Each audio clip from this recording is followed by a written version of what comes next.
This is St. Louis Cardinals baseball. And tonight from Milwaukee, it is game number 3 of this all-important series. The St. Louis Cardinals and the Milwaukee Brewers. And welcome to our Bally Studios here in St. Louis with Brad Thompson and Jim Hayes. I'm Dan McLaughlin. Great to have you with us as the Cardinals are rolling. Tonight they're going to try to make it 11 straight wins. And Brad, they're doing it with pitching and great defense. Yeah, you don't go on a run like this unless the pitching is sound, and it has been a lot better than that. Look at the team ERA, first in all of baseball with a 2.45, the low whip, the opponent average, the OPS. I mean, they are doing it all, this pitching staff, and they've been pumping a lot of strikes, Dan. And when you pump strikes, that means the ball many times may be put in play. And when it is, the defense has been there. Well, here is something that has not slacked all year long. The defense has consistently been there, whether it's Lars Nootbaar robbing the home run, Dylan Carlson throwing one on a dime. Tommy Edman has made so many web gems this year. Sosa's shown up. You know Nolan Arenado, how good this guy has been. The defense has been a constant and will be a big key to their success down the stretch. Everyone has been contributing here down the stretch, and tonight, Miles Mikolas gets the call for St. Louis. 11 in a row? We're about to find out on Bally Sports. The wild card standings in the National League. And the Cardinals at 81-69. They've opened up a 4-game lead over Cincinnati. The Cardinals and the Brewers coming up tonight. 10 games in a row won by St. Louis. The emotions have been running high. The excitement has been there down the stretch. We'll see if it carries over to tonight. Baseball next. You want 8 in a row? You got it. It's a sweep of San Diego. Nolan Arenado with another home run. 9 in a row for St. Louis. 13 games to go. What a performance. A trip to the postseason starting to look like a reality for them. 10 consecutive wins. 10 wins in a row for St. Louis, and looking for number 11 tonight. And away we go. A strike to Tommy Edman, and we're underway. 115th game that he has been in the leadoff spot for St. Louis, and Edman sends one out to center. Lorenzo Cain there and makes the catch. Brett Anderson, the starter tonight for Milwaukee. The St. Louis lineup: Tommy Edman, Paul Goldschmidt, and Tyler O'Neill. Nolan Arenado. Good to see Dylan Carlson in there. Yadier Molina, Edmundo Sosa, Harrison Bader, and Miles Mikolas. Basically a bullpen game tonight for Milwaukee. That pitch taken outside in a ball to Goldie. Yeah, Brett Anderson last started September 1st. Only lasted a couple of innings. Took a line drive off the shoulder. The Hyundai pitch arsenal for Brett Anderson. He's going to be a lot of sinker changeup. I mean, that's his bread and butter. And he's going to try to be as effective and as efficient as possible. The 1-1. Goldschmidt with a base hit into center, and he's now 11 for 22 against Brett Anderson.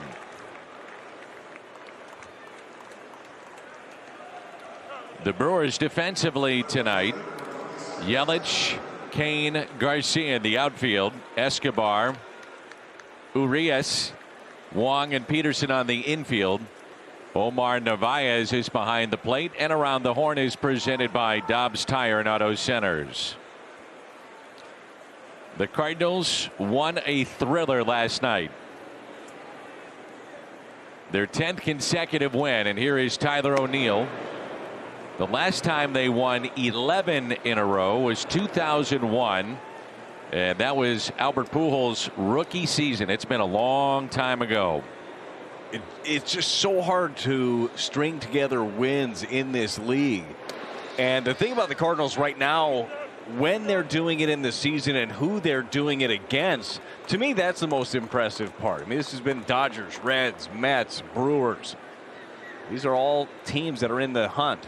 So good teams and teams that are in contention, too, that are playing for their playoff lives. And the Cardinals had the sweep in New York and then the sweep over the weekend against San Diego.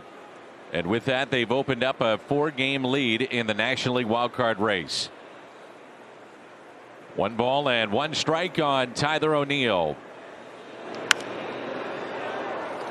Hit out of play. Quite a contrast in styles to what we saw last night with Woodruff, and then you get Brett Anderson tonight. Yeah, I would say so. Brandon Woodruff throwing 96 to 98.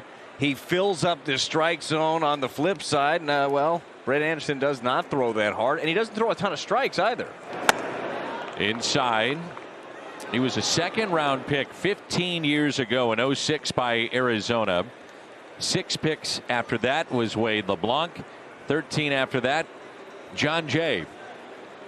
We saw this past weekend the reunion of the 11 championship club. And the 2-2 hit out of play. And he's bounced around a bit, but he's been valuable. And part of that is the fact that he's left-handed and giving them innings. It's been a really solid career for him. And that changeup plays, the sinker is good, get a lot of ground balls.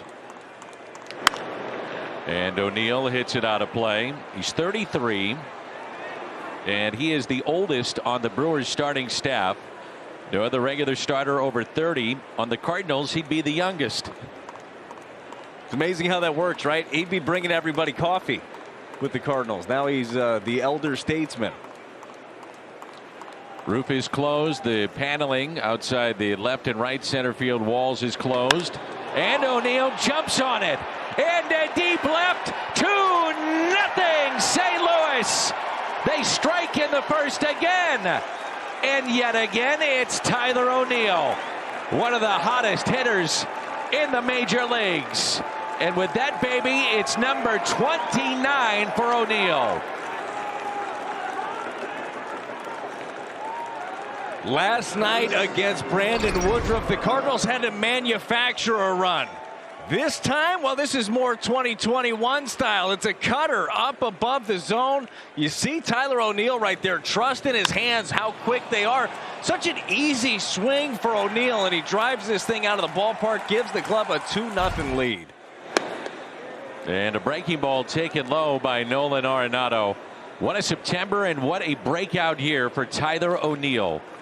Now with 29 home runs, and he's driven in 69. Just look at some of the pitches that he takes and some of the stuff that he fouls off to give himself more opportunities. A lot of these at-bats a year and a couple of years ago, they'd have ended a lot differently. Maybe get him flailing at something because he's trying to think too far ahead. Right now he's trusting himself, he's reacting, and I think that he's a great example of patience. Have patience. You know, you give a guy some everyday reps. He's been overall healthy, for the most part this season, and he's getting everyday at-bats. 3-1 pitch to Arenado. On the ground and a base hit into center. 3 consecutive hits. The Cardinals coming into play tonight. So important when they score first. They're 62-23 this year when they score first. You're talking about nearly 40 games above 500. Yeah, and we were talking about this a little bit yesterday. Jake Woodford was on the mound for the Cardinals, and what a job he ended up doing, matching Brandon Woodruff through his 5 innings. But I don't care if you're a veteran pitcher or you're a young pitcher. It just helps you get a little bit of a cushion, especially on the road. You know what you're in the middle of here in a hunt for the playoffs. Just takes a little bit of that pressure off, allows you to go to work. Boy, this is a good sign when the lineup came out and his name was in it. Dylan Carlson, after what we saw last night from the other side of the plate. Talked to Michael Gersh today, the Cardinals GM. Kind of banged his wrist up against the sidewall. And the iron railing there kind of aggravated that. And remember, he dealt with that earlier this season, but back in there tonight. And the 1-0.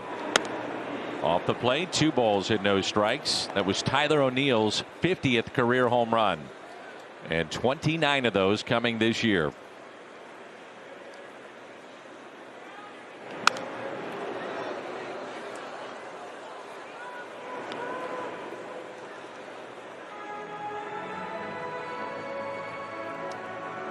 Cardinals with now 106 first inning runs, 5th most in baseball, just 5 back of the leader Boston. Breaking ball taken low, and he's fallen behind on just about every hitter. And the first inning this month has been a difference maker. Yeah, it has. It has been a really good month for the Cardinals, and obviously it has something to do with the start. Carlson with a fly ball into left. Yelich under it to make the catch.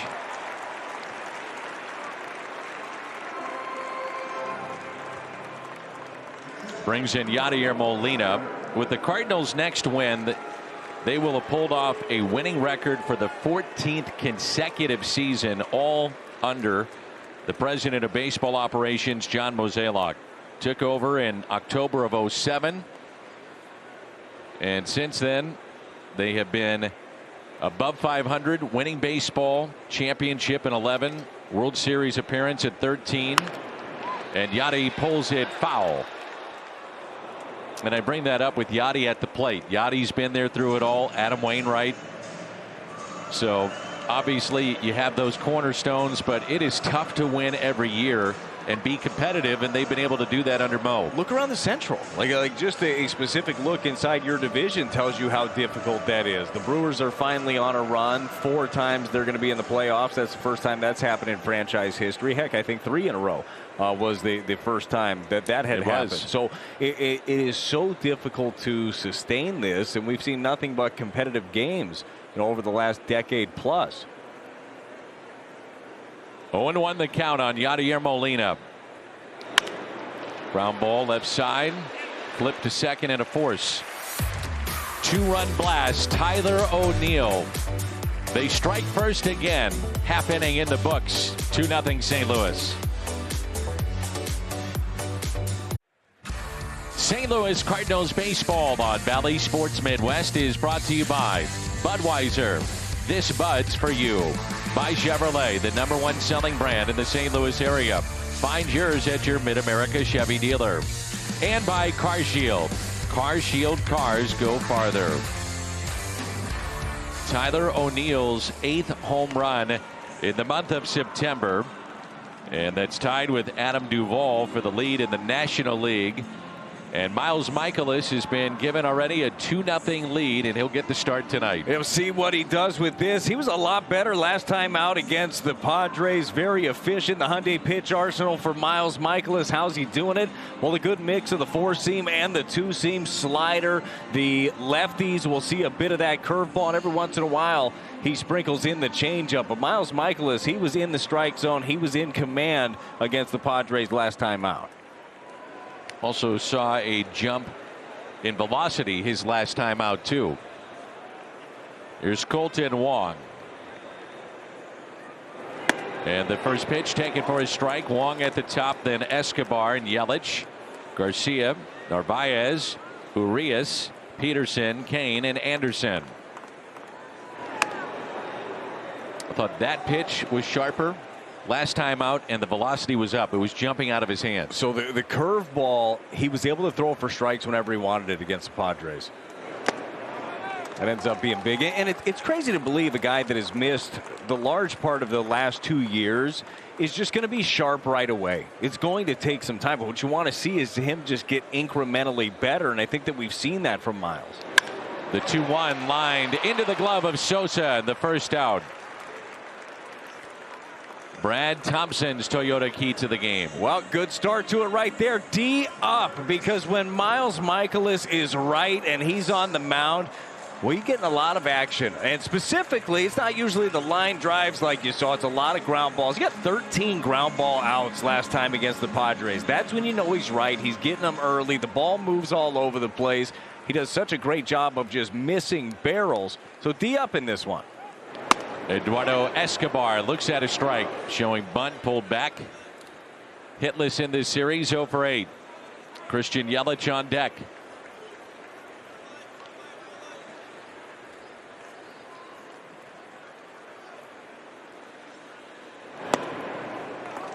Magic number for the Brewers to clinch the Central Division is at 3. And they're trying to avoid a 4th straight loss tonight. That's something that they have not done since mid-June. They had a 5-game losing streak in mid-June, and that's the biggest losing skid for the Brewers this year.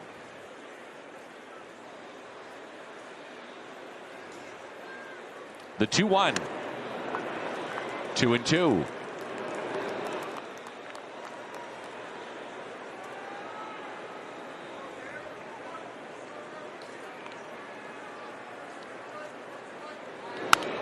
Off the plate.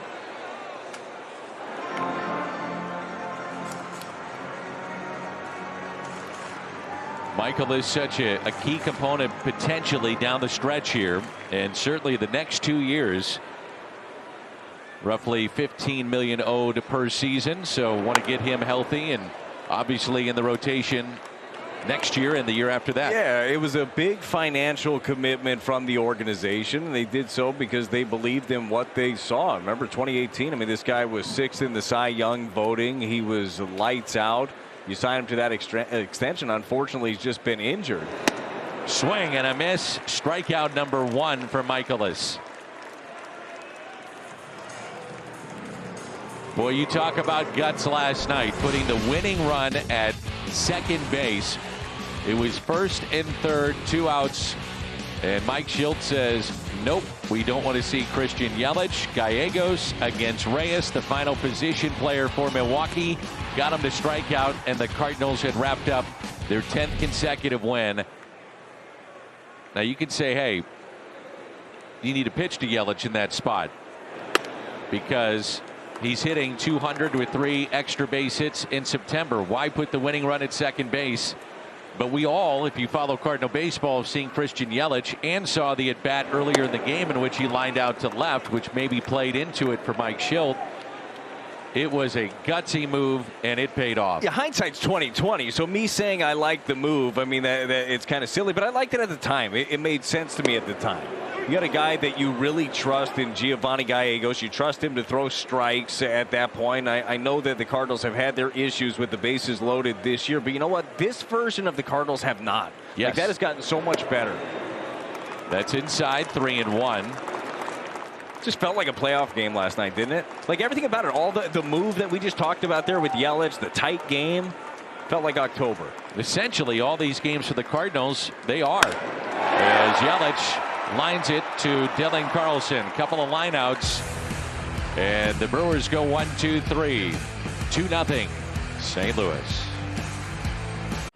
Well, during this stretch of baseball, we've been talking about the defense and the fact that there are very good athletes for the Cardinals defensively and guys that can run. And this is the Home Depot getting more done. The sprint speed, Sosa, O'Neill, Bader, Edman. It's athleticism. As Edmundo looks at a ball low, down and in for ball 1, and we're underway here in the second. It was some of that speed that the Cardinals put into motion yesterday. Ended up being the difference in that ball game. Tommy Edman stole a couple of bags, but his first one resulted in a run in the first inning. Newt Barr came into the game. He stole a bag. And obviously that speed plays in a lot of different ways. So we look at that, all the closing speed defensively that this club has. The 2-1 pitch. 3-1. Calling the balls and strikes. Laz Diaz. Carlos Torres at first. John Lipke at second. Jeff Nelson is at third, the crew chief. And a full count on the Cardinals shortstop. Cardinals with a 2-run homer by Tyler O'Neill in the first inning. Lead it 2-0. It was just such an easy swing, too, from Tyler, wasn't it? It was a cutter up above the zone. It just looked like it was all hands. You know how powerful he is.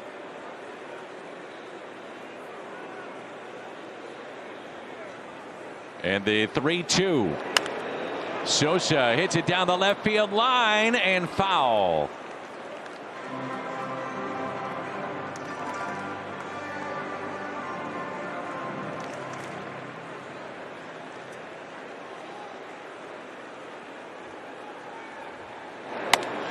And that's taken for ball 4. So the first walk issued to the Cardinals tonight, it goes to Sosa and it brings in Bader. That is the thing with Anderson on the mound. Be patient. Be patient up there. He's going to nibble around the strike zone. There's only one starting pitcher in all of baseball that throws less strikes than Brett Anderson does. That's Chad Kuhl. And just put it into reference for Cardinal fans, John Gant throws more strikes than he does. He's the next guy on the list. Wow. That puts it in perspective. Be patient. We know Bader likes those lefties. And he is 2 for 3 with a triple against Anderson. That is where Brett Anderson likes to steal his strikes. In. He likes to go in on the righties.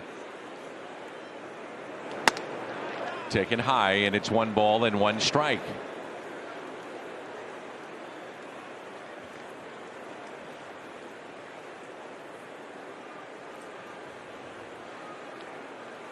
Talked a lot about the additions that the Cardinals made, getting Bader back healthy. It settled things down defensively as well, and that should not be overlooked. If you are going to, Dan, when you look at this ball club, if you were going to say, hey, what is this club's biggest strength? Would you land on defense? It's there as Bader hits it to third, and everybody's safe. It'll be an error on Escobar, and 2 on now and nobody out. Just got done talking about the team speed right there. Well, a little bobble and a little bit of speed ends up being runners on first and second. Just the transfer there for Escobar. Can't get it out of the glove. And Sosa does a good job of running hard on this play. I would say base running. They've always been a good base running team under Mike Schilt. First to third, finding the right time to steal. And defense. And now when you see them throwing strikes like they have been, you're seeing that defense on display. Anderson only plays to go to first. Wong covering. And that is the first out. Would you agree? I would agree. That's why I brought it up with Harrison Bader with what he brings to the table offensively. We've seen him go on runs. July was amazing. But to me, his upside and the consistency, you plug him in center field every day and you know what you got. You arguably have the best center fielder in the National League. I think he wins a Gold Glove this year. He does too. Brewers are going to bring the infield in. Tommy Edman hitting .294 with runners in scoring position. Had a key hit late in yesterday's game that brought in the second run for St. Louis. First pitch to him, and that's taken for a ball. Tommy also a stolen base in the first inning and then came around to score. He has 27 this year. Only the Royals and Rangers have more stolen bases than the Cardinals in the month of September.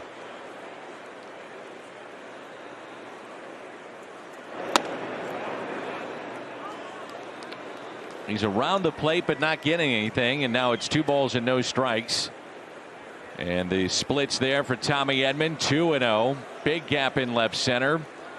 Room on the right side of the infield. Runners at second and third with the infield drawn in. On 2-0, Edman lifts it in the air. Deep right center. Kane back with the catch. Both runners tagging up. And here comes one. Here comes another. How about that? Speed kills. 2-run score. And it's a 4-0 St. Louis lead. Harrison Bader tagging up. And he did it from second base. Oh, my goodness. You do not see this one every day. We've been talking about speed. Tommy Edman takes a 2-0 changeup in the right center gap for a drive. Kane does what Kane does and actually gets the ball to Garcia pretty quickly on the flip, but not quick enough. Harrison right out of the gates. He was going for this. Get a better look at the whole field view here. You know Sosa's scoring easily. You figure, all right, well, Harry's just going to third base. Not so much. Pop Warner is saying, let's go. And not even close, not even a throw. Unreal. That is awesome. Boy, rarely do you see that. Wow. As Goldie rips it down into the left field corner. That'll be extra bases. It's a 4-0 St. Louis lead here in the second inning. And now a 1-out double, or rather 2-out double from Paul Goldschmidt. Well, we were just talking about base running and speed, and right on cue, one of the plays base running wise of the year. Yeah, it pays off right there. There is no doubt about it. And you know what else set that up? Another detail is the bunt, right? Miles Michaelis gets down a sacrifice bunt, and another good hack right here by Goldie. Boys are rolling right now. And now it's Tyler O'Neill with 2 outs. And a breaking ball in for a strike. Bader tagging up from second. Goodness. And it wasn't even close at the plate. Not even a throw, as you mentioned. The 0-1. Did go, 0-2.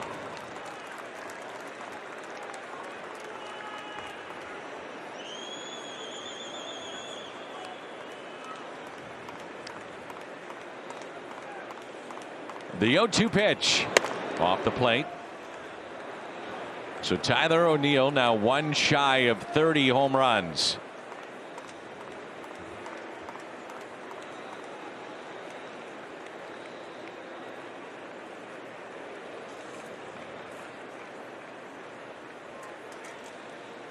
One and 2 the count. That's taken low. 2-2. No one throwing yet for the Brewers in their bullpen.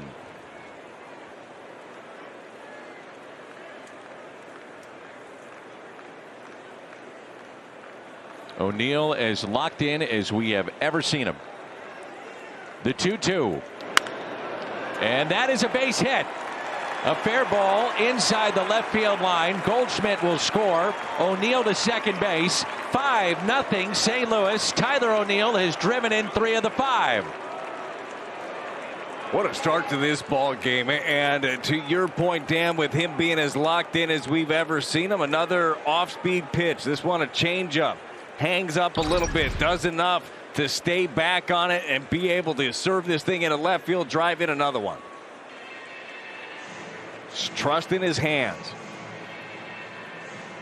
Yandel Gustave is getting loose in the bullpen now for Milwaukee. Goldschmidt scores easily. The Cardinals have jumped out to a 5-0 lead. I'm still in amazement of the play by Bader. I mean, it was a great catch by Lorenzo Cain. And then remember, that's the type of play he was hurt on just over the weekend. He was slow to get up and made a smart play to flip it to Garcia. But the Cardinals, again, the athleticism, the speed, it comes into play. Yeah, and the aggressiveness, too. I think that aggressive nature, and Harrison Bader, I mean, he has got plenty of that. That puts a lot of pressure on the opposition, but you do not see that every day. And a pitch taken for a strike by Nolan Arenado.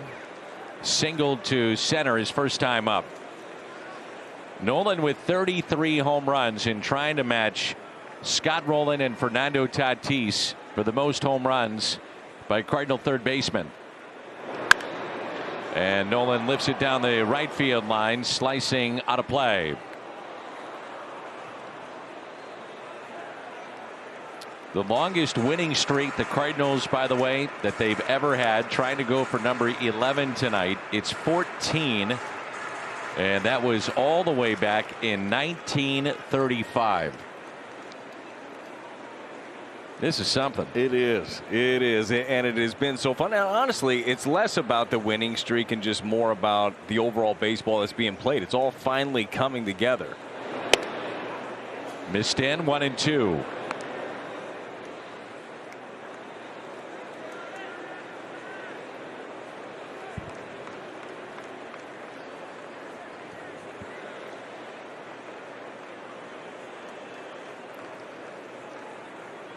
The 1-2. Arenado rips it fair inside the third base line, off the sidewall. O'Neill will score. 6-0 St. Louis.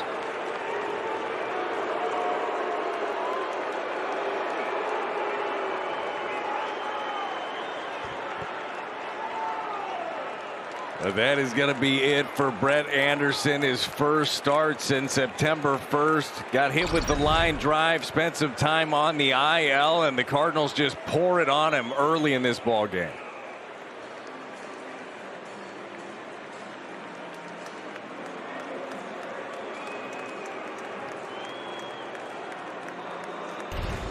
The first 4 in the lineup already with 6 hits. 5 of the 6 have gone for extra bases. This team right now is on fire. MLB celebrates Hispanic Heritage Month by recognizing the contributions made to our game by the Latino baseball community, past and present. The Cardinals get Anderson out of there, inning in 2/3. 6 hits. 1 walk, no strikeouts. The home run allowed to O'Neill, who's already driven in 3.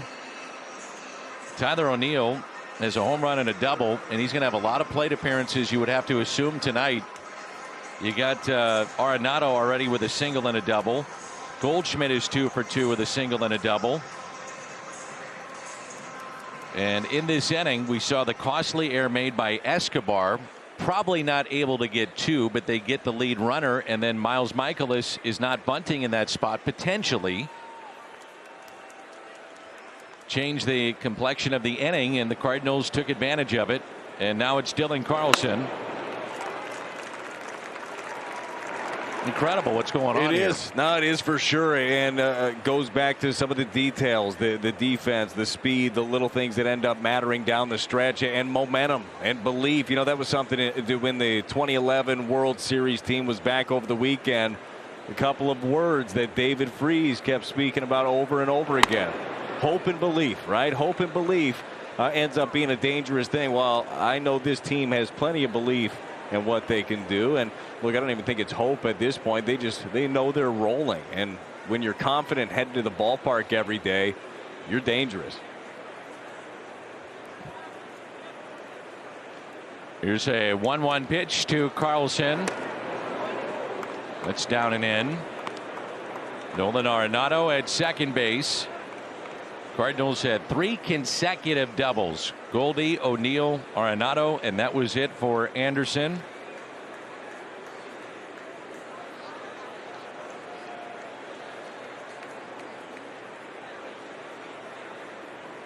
The 2-1.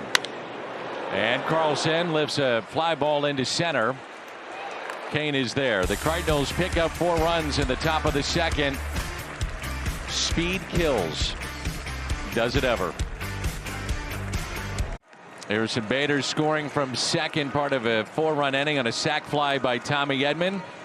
Hey, let's say good evening to the Cat. Jimmy, what do you have? Hey, Danny. Miles Michaelis won his last start against San Diego. It was his first win since September 12th of 2019 as he made his way back from injury.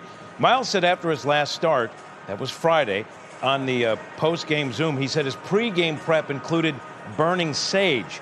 As a regional cable journalist, I followed up with Miles to see if he was serious about the sage. He told me absolutely. He said it has a spiritual element to it. Whether you believe in it or not, it may have some benefits. Just in case it does, I have my bases covered. So, Danny, Miles isn't saying sage got him that win, but it may have. He is a deep thinker. I'm all for and so is Miles. I was talking about Jimmy. Oh, of course. Yeah. I'm all for the just in case. Like, yeah, you just never know. Right. Why not? If it can't hurt, it can't hurt. Were you in like the hyperbolic chambers and recovery chambers and those kind of things? Because I know you're a finely tuned athlete. I know that you were always trying to be on the cutting edge of sports technology. Yeah, it wasn't quite there. Wasn't quite at that point. Finely tuned. There's no getting around that, but didn't ever. It is what it is, right? Yeah, well, you know, it's how it was made. But no, I never got that far into it. But these guys now, and it really is so finely tuned now. I mean, guys know themselves so well. Now the sage is a little bit different, but just from an overall standpoint of like a health and fitness standpoint, these guys are next level than it was even a decade ago. And a grounder hit softly to Arenado. I got to admit, I love it when Nolan does that. Kind of gets a little run to it, then a stutter step, and then boom, throws a bullet over to third. It's very evident that's where he's the most comfortable. He's on the move, being an athlete, and he does it again. And that's where, by the way, Miles Michaelis is the most comfortable to me, is getting that weak contact right there on a guy like Garcia. So the ground out by Garcia, Narvaez, and then Urias to follow. Cardinals will play in game 4 tomorrow, and that'll be Wainwright against Adrian Hauser. Cardinal defense, Nolan at third, Sosa at short, Edman, Goldie on the right side, Molina behind the plate, O'Neill, Bader, Carlson in the outfield. Round the horn presented by Dobbs Tire and Auto Centers.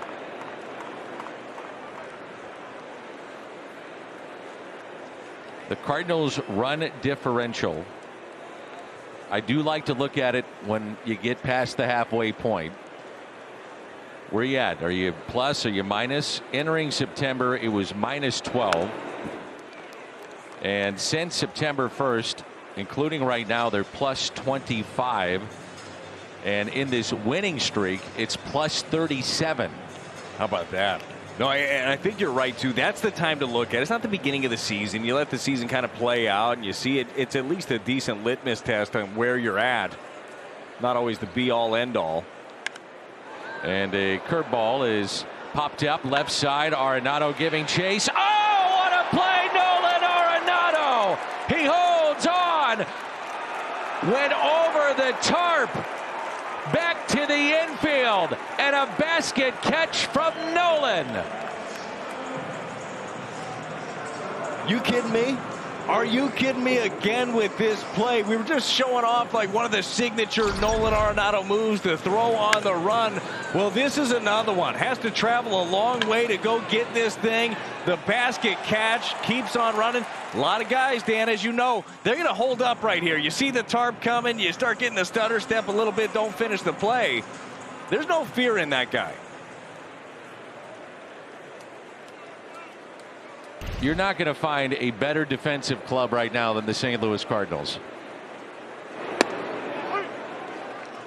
That was ridiculous by Nolan Arenado.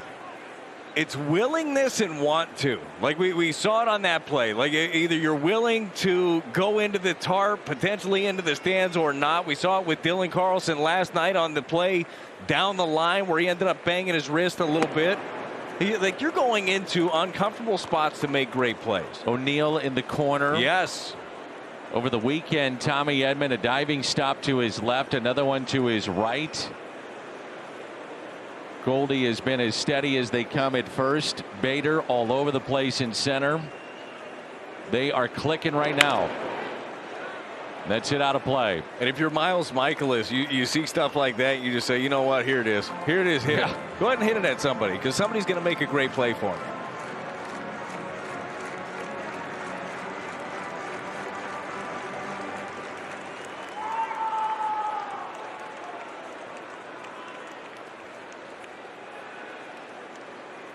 One ball and 2 strikes.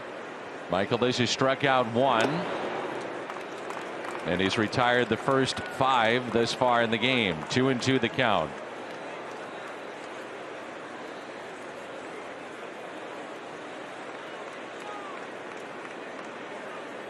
Never want to put the cart before the horse, but you do start thinking about the way that this team is playing, the potential of a wild card game, and then you're thinking playoff, you're thinking series. When I think that, I think this guy's important.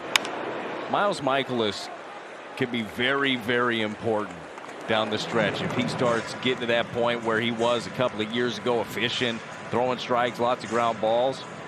Could be big for you, no question.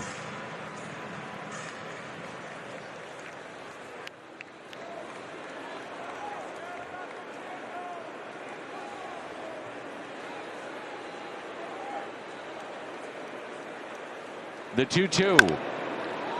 Ground ball. Sosa. And the pick by Goldie. Why not? Nolan Arenado I've said it from day one. This guy is worth the price of admission.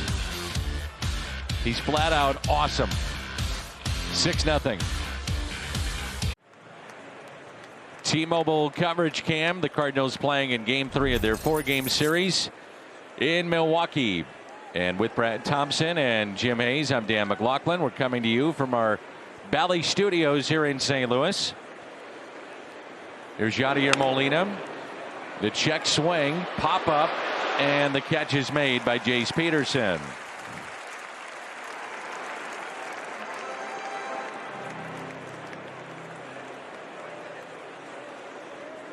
Edmundo Sosa walked and scored on the sac fly by Tommy Edman. For our, I guess I'm dating myself here, but the younger fans will see a play that is reminiscent of what we've seen tonight. And you know, Brad, I grew up here in St. Louis, love the Cardinals. 82 Cardinals, one of my favorite teams ever. And I saw a runner score from second in the World Series, tagging up.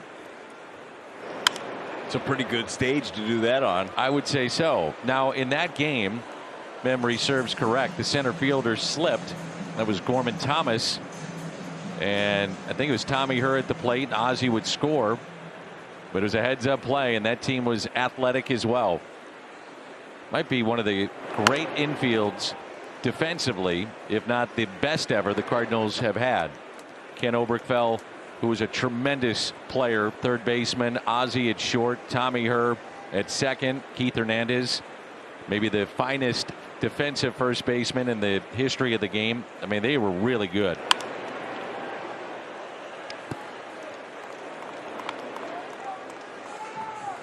So tonight, if you just joined us, Tommy Edman sends one to the wall. Leaping up against the wall, Lorenzo Cain goes down, flips it to the right fielder, and 2 runners scored. One of those being Sosa, the other Bader from second base. The play did not, like, sometimes when you see something like that, which you don't see something like that too often, but like usually the play develops very slowly, or the guy catches it, but he's shaken up by knocking into the wall or the slip, as you mentioned. That play developed pretty quickly, but Harrison was thinking, I'm scoring all the way. Lined into right, and a base hit for Sosa. He's on base for the second time.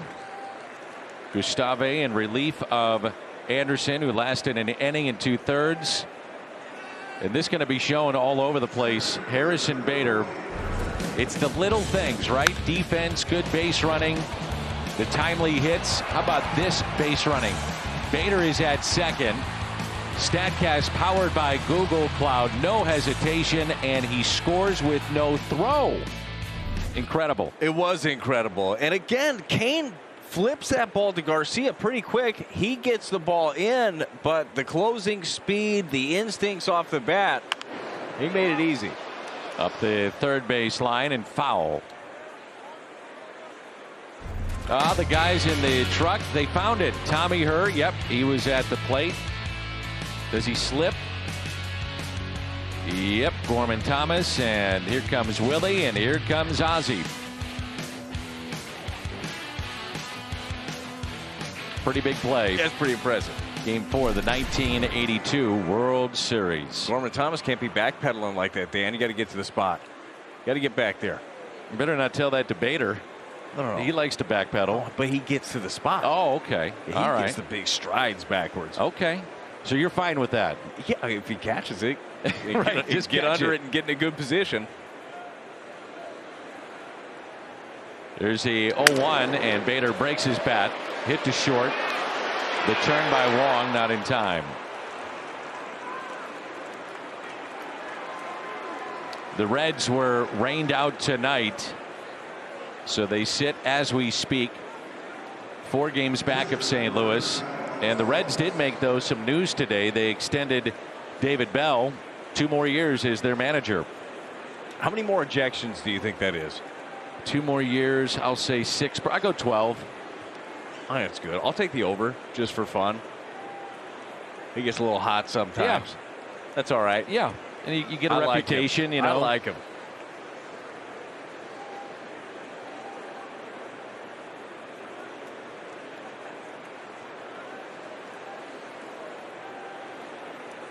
So a little security now for David Bell. And you think about the Reds finishing how they have and to get the extension, because I'm sure that was hovering over the organization. They've won just 7 of their last 22. And in that stretch, they were up 2 in the wild card. Now they're out by 4. And they extend David Bell.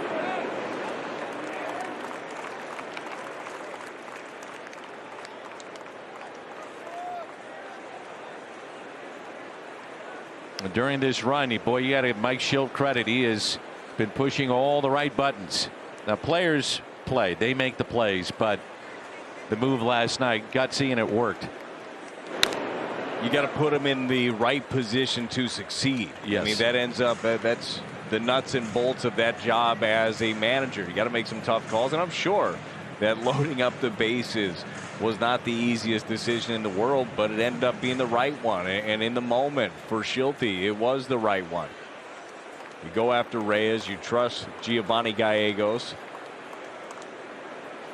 And a totally different game tonight. And that's something I've loved to see about with this Cardinal team, specifically in September. They're winning all different styles of baseball games. 0-2 pitch on the outside portion of the plate, and a strikeout of Miles Michaelis. Midway through 3, Redbirds on top 6-0. Adam Wainwright's plea has been heard. Let's pack the stands for the final homestand of the regular season. Limited time. You can purchase tickets against the Brewers for just $5 or the Cubs for $10. And a portion of the proceeds from each ticket sold will go to Big League Impact. Details at Cardinals.com/Wainwright. And do yourself a favor. Go online and listen to his post game after the game on Saturday, in which he was very gracious and thankful about the support that particular night. And I've been on record as saying it felt like Cardinal baseball again. It felt like the first time in 2 years at that building, Busch Stadium, that it was back. Yeah, it felt like normal baseball in St. Louis. The place was electric, and again on Sunday. So appreciated his comments after the game and what he had to say about the fans. Yeah, he said, hey, glad to have you back. And he understood it. You know, you get it. You get what it's like. I believe, did he use the word wretched at times? Like, yeah. We were wretched at times during the year, but they're playing great now. And you get a chance to, come back on this homestand. They're playing great baseball. You're sniffing October baseball. And you get to give back to Big League Impact, too, which is, they're doing so much all over the world. So it's a win-win for everybody. 0-2 pitch to Peterson and a ground ball. Backhanded by Edman. That wasn't an easy play either. Tommy Edman on this one, you kind of get caught in between hops. You have the idea you can attack it a little bit, but if you do, you end up bobbling it. He takes it on that middle hop and makes a nice throw. Another ground ball out here for Miles Michaelis. I'm paraphrasing here, but Waino essentially said there were times this year we were just a bad team. We were not playing good baseball. We couldn't get it going. So thanks for hanging with us, and let's have a little fun. And boy, are we having some fun now. Here is Kane with 1 out.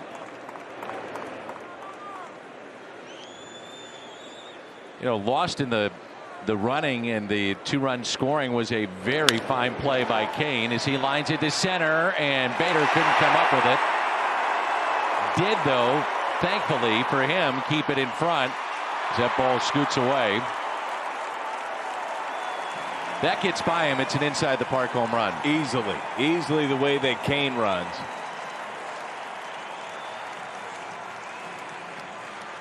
Scored a double and the first hit tonight for Milwaukee. Appreciate the effort there by Bader, just maybe a step shy of getting to that baseball. Especially in a game like this, you have a little bit of a cushion. You can take some more chances on that. And a little bit tighter ball game, you probably end up pulling up, playing that one in front of you. Live to play another day, but he took his shot.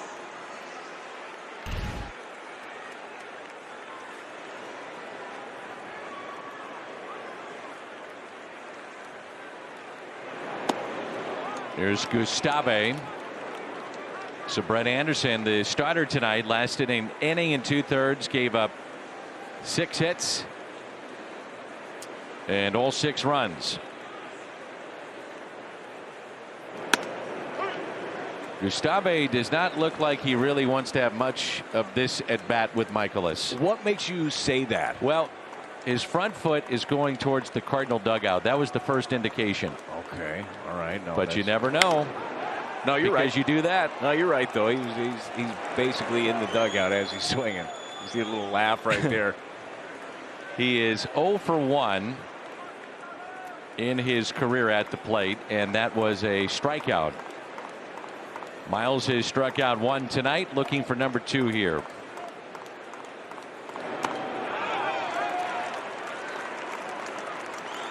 I would say this: if you're going to miss, don't miss in. No, that's the only place he can get you. You spot one up away, he's going to feel like it's 2 feet off the plate where he ends up standing.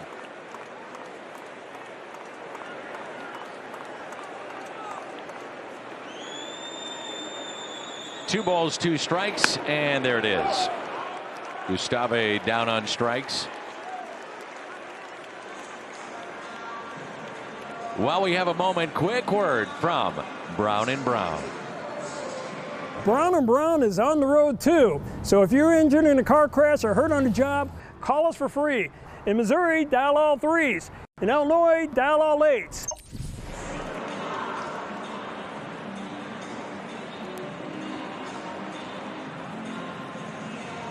Colton Wong lined out to short, first time up, 0 for 1.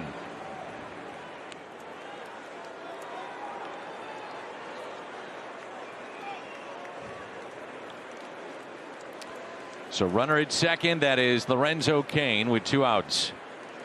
And Wong looks at a breaking ball and a strike. You talked about it earlier, the fact that that's the pitch he was able to get over for strikes against the Padres. It's just nice to be able to have something like that you can bend in there, you steal a strike, and then you end up going to work. You can throw that hard slider in, you can sink it down and away. There's so many options.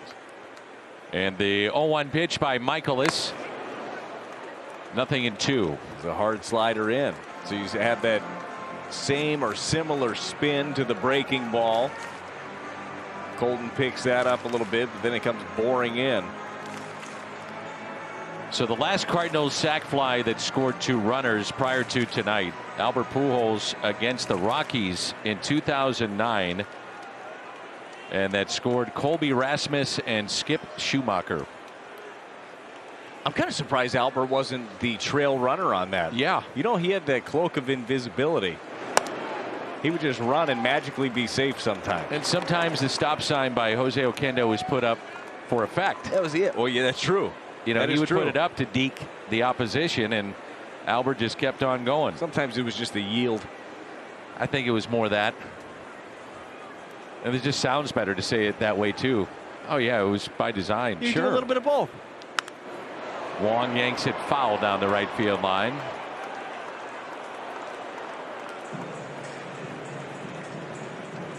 Colton has had a solid year with the Brewers in his first season. Came in at .275 with 13 home runs and has driven in 48. Unfortunately for Colton this year, the only thing that's kind of held him back is he's had 3 stints on the IL. Had the oblique a couple of times, had a calf issue. But he looks like he's been having some fun over there playing baseball. Always does. Got underneath it. It's popped up. Michaelis gets out of the way. Sosa is there. And the Brewers will strand a runner in their half of the third. Top of the lineup coming up at 6-0. Presented by Rawlings, the exclusive fan club for kids 13 and under.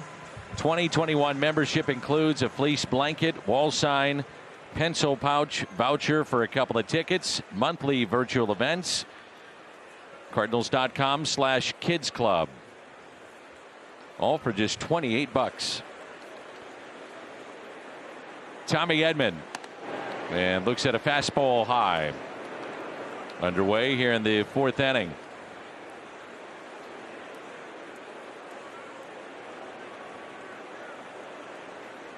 Edman, last 11 games with 4 doubles, 6 runs scored. Table setter for the big guns in the middle of this lineup that have gotten hot.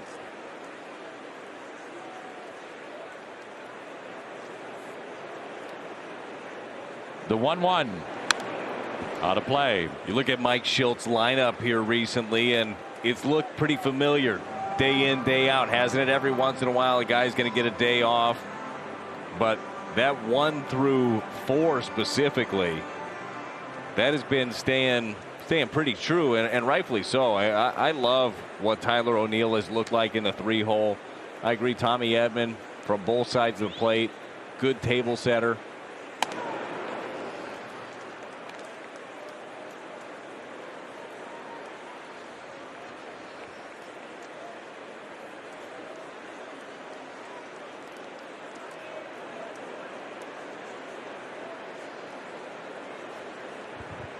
The 2-2.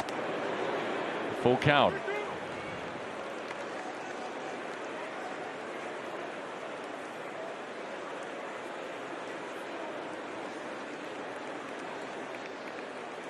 Love seeing that man there, the gray Willie McGee, part of that '82 championship club.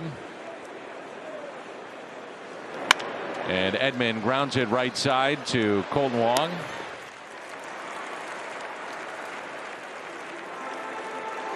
'82, it was the Cardinals and the Brewers, and Willie center stage for a national TV audience when they actually played World Series games in the day. And Willie had a famous game at the old ballpark, robbing home runs, hitting a couple. And I asked him about it after that game. What was it like for you? And we know Willie to be somewhat shy, humble. He said he goes to his locker. He had just showered up. He turned around. He said, all these reporters, he said, there's about 20 deep. And he said, oh, Dan, I don't know what I'm supposed to do. You know how Willie is. Oh, yeah. He'd much rather somebody else be the center of attention. Unfortunately, with the skill set of Willie McGee, well, it drew attention. And he's one of those guys, too, that, and Dan, I know that you have a great relationship with Willie McGee. You just want to talk to. Yeah. Like, if you get an opportunity to sit and talk baseball, talk life, that's a good guy to do it with. It's one of the nicest men and people I have ever met. And I truly can say that. And you talk to all of the young outfielders on this club, as Gustave ends up catching Goldie right there, looks like on that left arm guard. They just talk about how much he does for them and how much he helps them on a day-to-day basis, whether it be, you know, hitting to them in the outfield or walking them through things, just talking about the game. Catches them right in the jersey. If you're going to get hit by 97, that's the way to do it. That's the way to do it. So 1 out and a runner at first. And Tyler O'Neill. So Goldie is on base for the 3rd time. O'Neill is driven in 3 already. Fouls that back. 3rd batter of the game, the Nissan drive of the game, and he jumps on a pitch that was up. Puts it in the Brewers bullpen. That made it 2-0. And then had an RBI double and a run scored in the 2nd. He is driven in 3.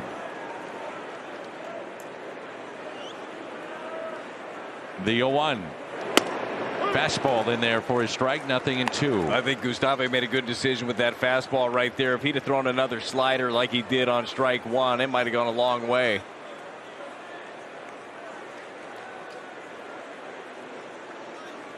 The 0-2. Just a bit low.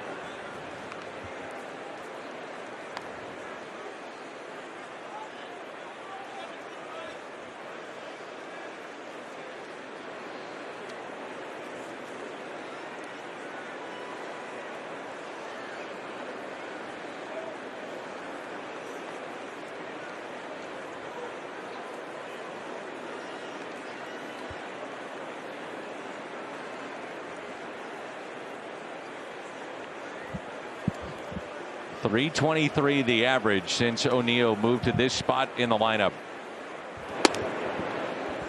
4 doubles, a triple, 8 home runs. He's driven in 22, and he's also, to his credit, drawn 11 walks. The 2-2, chopped in left side, and they throw it away. Into right field it goes. Goldschmidt to third, in the second air committed by Milwaukee tonight.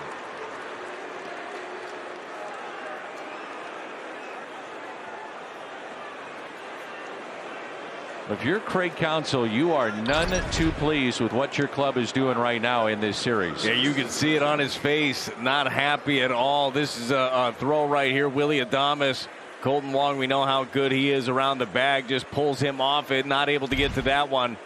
And just the little details in this series that the Cardinals have been able to cross the T's, dot the I's. The Brewers have not. So 2 errors tonight. And let's see if Nolan Arenado can make him pay. Single and a double tonight. And a pitch taken just a bit low.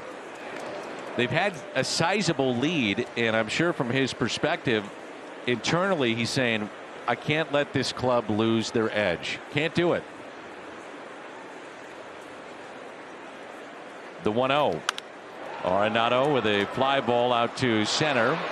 Catch made by Kane. Goldschmidt will tag up and score. 7-0 Cardinals, and Nolan is driven in a pair tonight, and he's up to 103. I mean, that is the concern of any club, and we hear it every single year. You get those big leads. How do you make sure you don't lose an edge? Yeah, it's the fine line, because you have that big lead and it's something you fight the whole season for, so you can get your team as fresh as they can possibly be come postseason time. You get everybody healthy, because when you play through 162, there's always something. There's always somebody barking or something happening. So you'd like to keep your team healthy but keep them competitive. 2 outs, runner at first, and a strike to Dylan Carlson. 0 for 2 tonight. Flied to left and flied to center. Dan, when you look at the National League and you look at this playoff race, the Brewers are really the only team that are in that position, because the Giants and the Dodgers, well, they're battling it out to see who wins the West. Nobody wants to play the wild card. You look at the East, you got a fight there for the division still, so everybody's playing these tight competitive games. Like, Craig Counsell's really the lone manager in the National League that is dealing with this. That's a good point. Giants at San Diego tonight. The Padres 5 back. The Giants a 1-game lead ahead of the Dodgers in the National League West. Padres have dropped 9 of their past 11. And think about what the Giants are going to do tonight. And they've had a lot of bullpen starts here recently. They've got Scott Kazmir going for them tonight. In late May, early June, he had 3 appearances. He then was DFA'd, cleared waivers, accepted his assignment to AAA, went to the Olympics for Team USA, and now pitching in a ball game that they desperately need. Yeah. And it seems like right now everything they're doing over there has worked this year. All the matchups, all of the analytics, because remember, Gabe Kapler, I don't think he was people weren't incredibly positive about the hire over there, but it's worked out pretty well, and the front office has done a good job of giving him players he can platoon with. We know how analytically driven the organization is, and it's worked.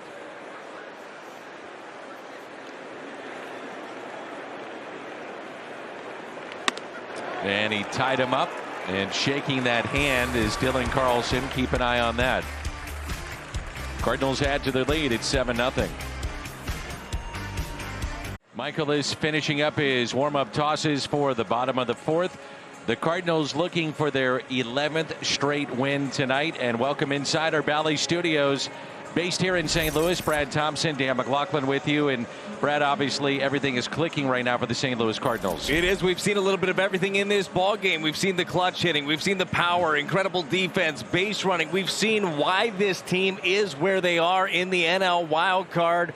4 games clear of Cincinnati, 4.5 of Philadelphia, and 5 of the San Diego Padres. Remember, look, it wasn't that long ago, about 2 weeks ago, under 2 weeks, that the Cardinals were looking up at all those teams. And here we are. They're playing their best baseball. And a breaking ball and a strike.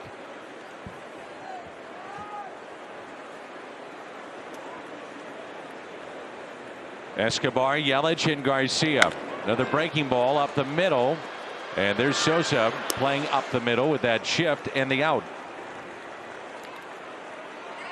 Well, that's where everything's going right. Maybe through your legs, and there's your shortstop right behind you. Hey, I was just thinking about it, and I gave up a lot of hits, and I gave up a lot of ground balls, but I don't recall at least too many times a ground ball going through my legs and somebody being there. Like, it's just well placed defensively and living right. What was the sage? What was your final? Yeah, probably. What was your final year in the big leagues? 2010. Were you seeing shifts at that point? No, not like that. I mean, None, you had your typical, bit? hey, big lefty, big righty. You'll, but not like this. No, Yeah. You're not seeing full infields on one side. I'm not seeing. I mean, we saw the Padres have Manny Machado, the third baseman, way out in right field. But now you're seeing this even at, certainly throughout the minor leagues. You're seeing it in college. You're seeing high schools. I mean, you're seeing a lot of it.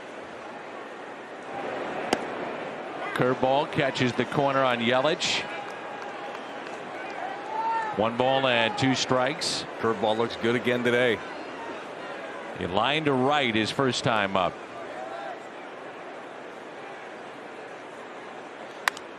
That's it out of play. Where are you at, Dan, on the shifts? Because I feel like this is one where limited. I'd like to see him limited. Okay. But I also think, and I could be wrong about this, people that follow this sport at the lower levels would understand it a lot better than maybe we do watching Major League Baseball every night. But I could see the pendulum shift to where, for lack of a better term, but if they're doing it at high school, and I've even seen little league teams doing it, and in college you're certainly going to see it, and in the minor leagues, that these upper level players are going to learn how to hit against the shift. I would hope. I talked to Nolan Gorman about it. I said, how long has he been seeing those? Well, and he's a great example of being an elite young player, travel ball, top player in the United States, and seeing the other top players. And I said, how much have you seen the shift? He said, basically all my life. So you may have that wave of player come through that's able to hit against it. And so you said your last year was 10. Yeah. Carpenter's first year was 11. And you weren't seeing much in 11. And it changed on the fly, in the middle of his career. Yeah. Little bouncer taken there by Sosa. What about you? No, it's for me. I hope what you're talking about happens. It's just hitters being able to evolve, and you give me a wide open left side, I'll shoot one through it.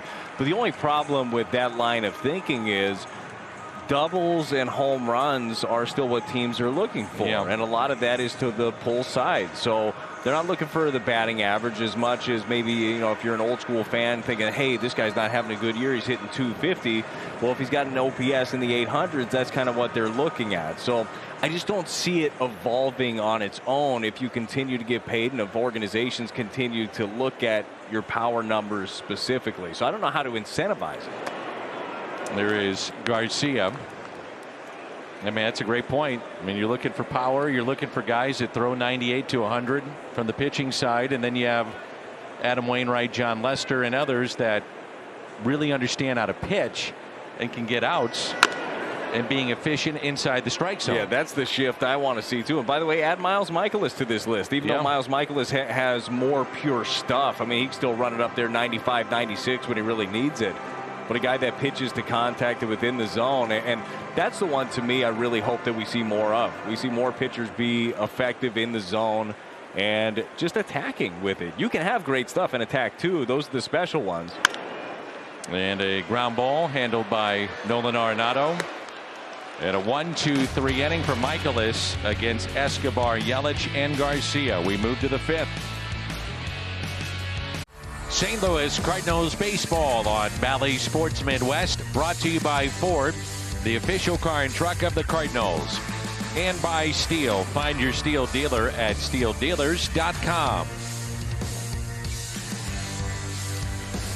Cardinals at American Family Field in Milwaukee. Road trip continues. Tomorrow in Milwaukee, Wainwright going for strikeout number 2,000, and then the first of 4 with a doubleheader Friday at Wrigley Field in Chicago.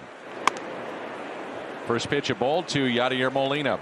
I got a feeling with the way that the Cardinals are playing right now and how things have gone for the Cubs, there might be a lot of red at Wrigley over the weekend. And Yadi hits a fly ball into left. Yelich over. 1 away. Edmundo Sosa walked and scored back in the second and singled in the third. Bader on deck. Potentially this is a chance in this game, if it goes to plan, where some of your guys in that bullpen that have been used a lot, they get the night off. Yes, no, and that is huge, especially as you mentioned, got doubleheader coming up on Friday. Got a lot of baseball in front of you.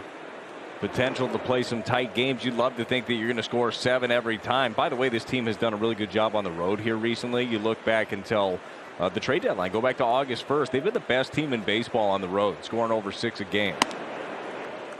But if you get a chance to rest some of these guys, it pays its dividends.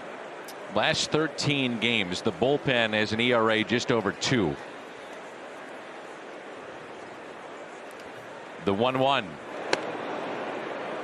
The bullpen, the emergence of a couple of guys in Luis Garcia and TJ McFarland have been huge. Cody Whitley has worked himself into a larger role as well, and obviously Cabrera, Giovanni Gallegos, Reyes. You got some arms that you trust down there for sure. 2 balls and 2 strikes.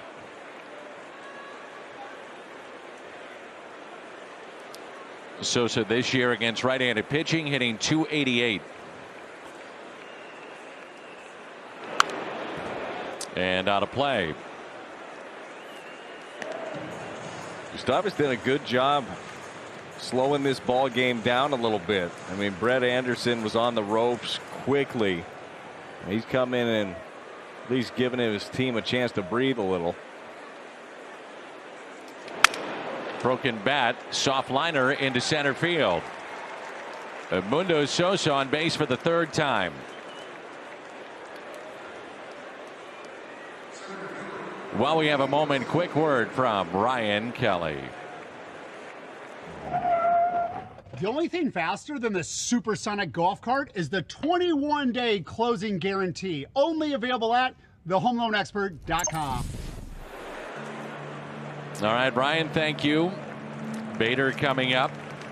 And that'll be it for Gustave, who gave up a run. Still responsible for Sosa, and Daniel Norris, a lefty, coming in.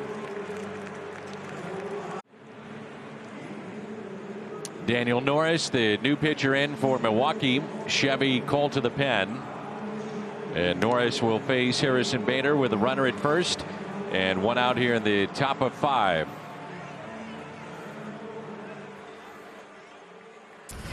Back in May, we saw a similar play, except Bader was on the other end. That's Shaw at the plate, and Bader, remember, he went back and slipped, did make the catch. The transition got away, and with that, Lorenzo Cain with his speed would score. And tonight, Bader's returned the favor. Harrison Bader scoring on a sac fly by Tommy Edman. I'm still amazed by the play. It wasn't like Lorenzo Cain lost one on the bobble. No. And it's rare. I mean, the Cardinals haven't done that since '09. Hadn't been done in the major leagues for a few years. It's just a rare play that you hardly ever see. But you got to have the speed at second to do it, more times than not. If you watch enough, you'll see a little bit of everything. Bader hits it out to left. That's a base hit in front of Yelich. And Sosa to second. So Harrison Bader on base for the 2nd time. Reached on an air back in the 2nd. Had grounded out, and now that single to left.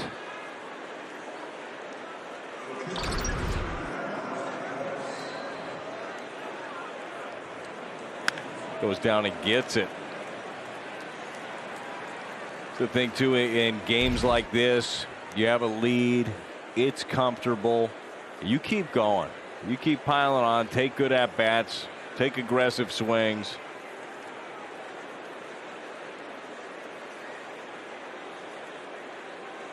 Michaelis has sacrificed and struck out tonight. Nice job to get that bunt down. Runners advance to second and third. That was not an easy pitch to bunt. His second sacrifice. I'd say that was uncomfortable. Yeah. Already the fourth time that Tommy Edman will come to the dish. Blues hockey, it's back. Training camp starts tomorrow. Season begins on the 16th of October. 69 regular season games right here on Valley Sports Midwest. And you can also stream 3 preseason games on the Valley Sports app, valleysports.com. Blues and Wild in a preseason game this Saturday at 7 on the app and .com. It'll be John Kelly, Darren Pang back, and Darren Pang may be doing some of the national telecast this year. So Jamie Rivers will be stepping in as Tommy Edman lifts a fly ball to left. Yelich on the track and makes the catch. Congratulations to Jamie Rivers. Well deserved and a great guy. 7-0 our score. Way to go, Jamie. Cards rolling 7-zip as we go to the bottom of the 5th. Mike Schilt announcing today that Jack Flaherty will start Game 2 of Friday's doubleheader in Chicago. It'll be his first start since August 24th. Schilt would not say how long they expected Jack to go. Jack told reporters today in Milwaukee he'd go until Mike Schilt came to get the ball from him, but he didn't expect to go much deeper than the 15 pitches he threw in his mini sim game. Schilt also said Dakota Hudson was being held back from his rehab start for Memphis tonight. Schilt told me they'll evaluate where their pitching is after tomorrow and that Hudson could factor into their plans for Friday's doubleheader. So Dan, Jack's back, perhaps Dak as well. All right, thank you, Jimmy, and that's great news for the Cardinals. Paul DeYoung takes over at shortstop. Sosa going from short to third. I'm pumped up for Friday. We don't want to look past tomorrow. Just excited to see Jack Flaherty back out there. Excited to see Dakota Hudson whenever that ends up happening for him. Reinforcements at the right time, playing really good baseball at the right time. Doubleheader sets up really well to get them involved.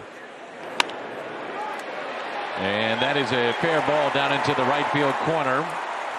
Narvaez on his way to second base after he had been robbed by Nolan Arenado on just a ridiculous play in foul territory his first time up.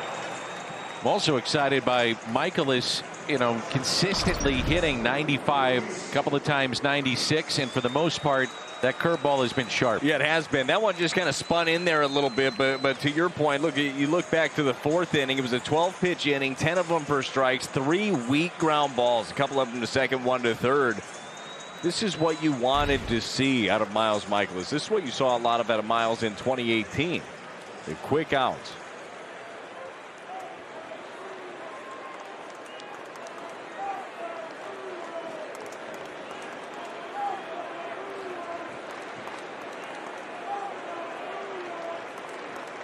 Runner at second.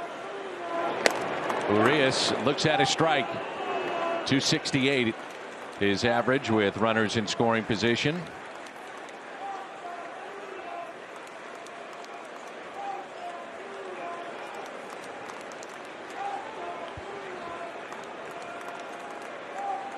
Nolan Arenado, we get word, was removed from the game with lower back tightness. The fly ball into shallow right, and it drops in for a hit. And Carlson will just run it back into the infield with a 7-0 lead. Thought he may have had a play. The play itself kind of slow to develop. That ball just finds a home, nestles into right field. I'm sure his thinking is keep the runner at first, double play in order, let the run score. Especially with Miles Michaelis on the mound, as we were just talking about how easy it is to get himself a ground ball. This ball not hit hard at all, just perfectly placed a couple of feet away from the line. Narvaez's on the move, and I would agree. Airing it out right there, if you get him, it's great. But if you miss, then you got a runner at second. It just doesn't make sense with the score. Milwaukee's first hit with a runner in scoring position in the series. Now Peterson, who grounded out to second first time up.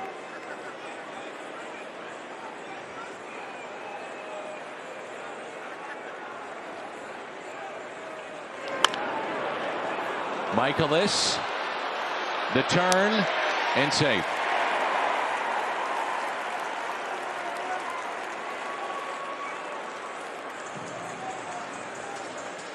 Another weak ground ball, though, from Miles Michaelis.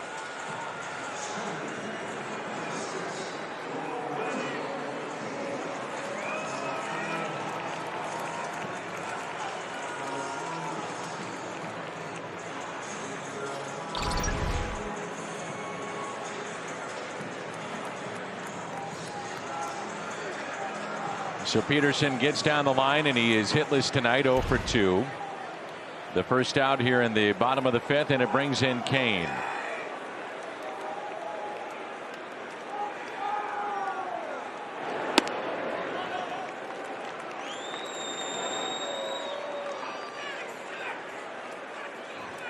Lorenzo Cain, a very good fastball hitter, coming into action, hitting over 350 against the fastball. So you see the idea with the slider away, you can get him to pull a ground ball. And a strike. Good breaking ball again by Miles.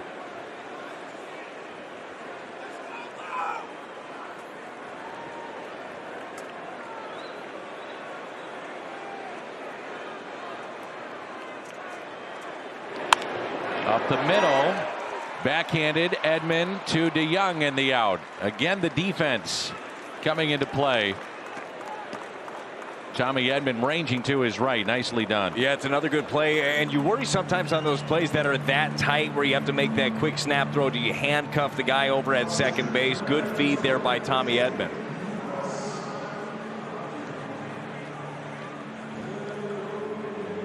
Michaelis now at 67 pitches. And Daniel Norris will be the batter.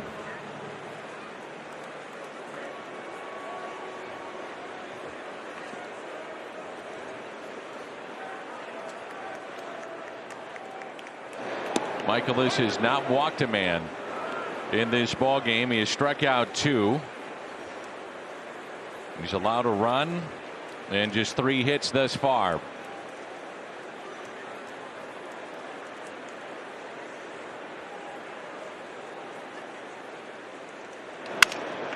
And a ground ball slowly hit. Edman will flip to second. Kane stopping on the way to second base. We go to the 6th, and it's 7-1. Pre-register tonight for Cardinals Spring Training 2022. Join us for spring training baseball in sunny Florida. Cardinals Vacations has hotel, game tickets, much more. 800-892-7687. Cardinals.com/vacations. What's on tap is presented by Budweiser. Adam Wainwright 16-7 against Adrian Hauser. And tomorrow will be off, but it will be undoubtedly a YouTube spectacular. Oh, it will be with that guy on the mound. Are you kidding me? Those numbers, 16-7, 2.89 ERA. Adam Wainwright just getting better. And 1 strikeout away from 2,000. I like his chances tomorrow. I would say so. I liked his chances Saturday. Me too. And then I watched the strike zone. It was interesting. Yep. It happens. Phil Cuzzi had himself a day. It happens. Well, Darvish had 9 punch-outs in that game. 7 of them were looking. You don't see that very often. No. 1-0 pitch to Goldie. 1 ball and 1 strike. Goldschmidt on base 3 times and 3 runs scored tonight. Singled in the first, double in the second, hit by a pitch in the fourth. Looking for his 27th home run.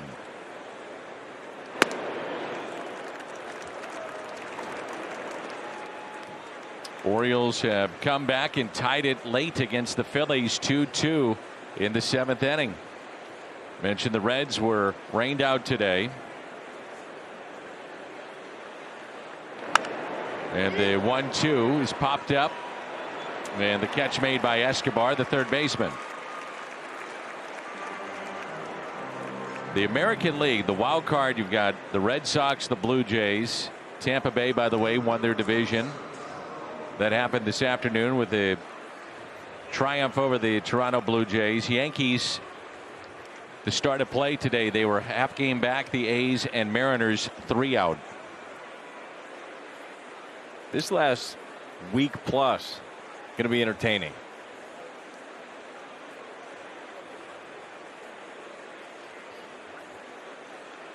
Zach Wheeler made that start for the Phillies. So if the Braves go 6-7, Phillies have to go to 8-3 to force a 1-game playoff. Doesn't seem like it, but they have the second longest postseason drought in the sport. The Phillies. Do they really? 2011, when the Cardinals eliminated them in that famous Game 5. That's the last time. Wow. Seattle the longest all the way back in 01. That team, that Phillies team, they got old quick, and maybe a sign of that. And it was terrible at the time during the celebration. Was Ryan Howard met the Achilles? Yep. That was the end of that game, unfortunately. O'Neill, foul territory, and Peterson can't come up with it. It's been a poor game defensively for Milwaukee tonight, having committed a couple of errors already in this ball game. And Peterson does not come up with that one. Yeah, I think they've had some physical errors in this ball game. They've had some mental ones as well. We saw one just a minute ago. The Lorenzo Cain just putting on the brakes on a play. Is he going to be out? Yeah, he's going to be out. You run that out, though. Like, those are things that, as a manager, you want to see. Yeah, I'm with you. 1 ball and 2 strikes on O'Neill, who's homered tonight. Called third strike. Shades of Saturday night. Well, Saturday night, he got rung up on a couple of those, but he did keep his cool, hit the home run late, the 2-run bomb. Now, in this game, he hit his 2-run bomb early, but that's not even close. You can't offer at that pitch. And I give him so much credit for staying in the game. Yes. I mean, I easily could have seen him just go off. Yeah, well, the second strikeout on Saturday, he at least let Phil Cuzzy, the home plate umpire, know about it. But in a respectful manner, yep. Like talking to him, didn't say any magic words, and then comes back and ends up getting himself a hanging cutter late in the game. Emilio Pagan serves one up, and he drives it. Only 20 at-bats this September for DeYoung.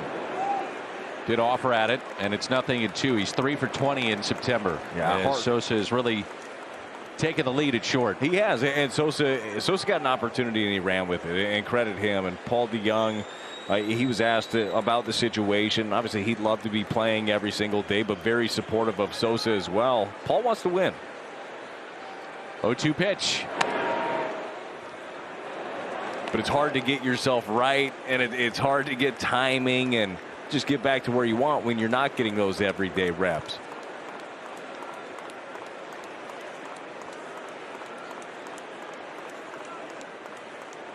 And the 1-2. There's a couple fastballs even in this at bat that I would say is part of the timing issue, that normally if he's right, he's going to drive that ball. Yes.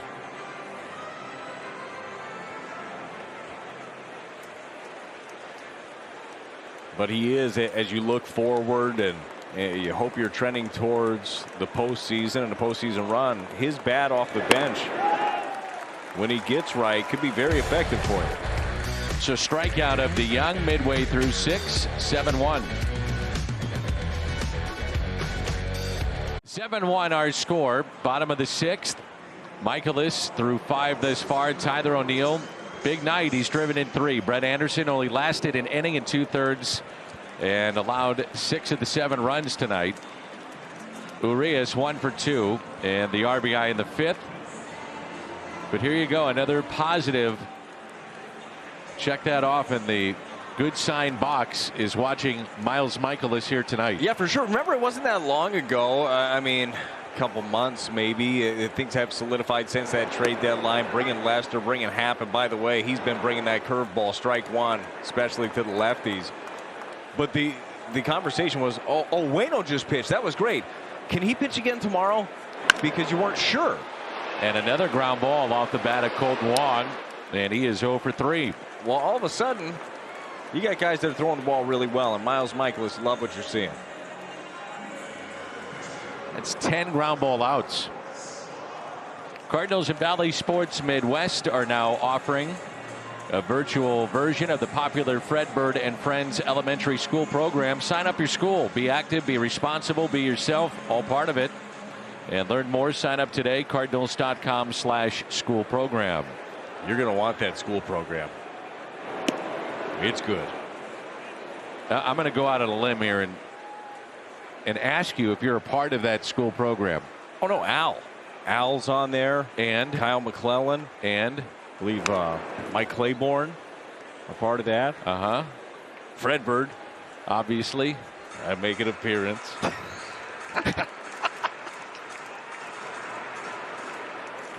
You'll want that.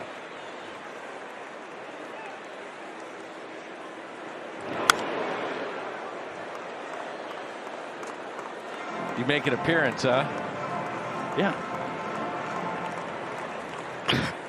I think I was in the be responsible part.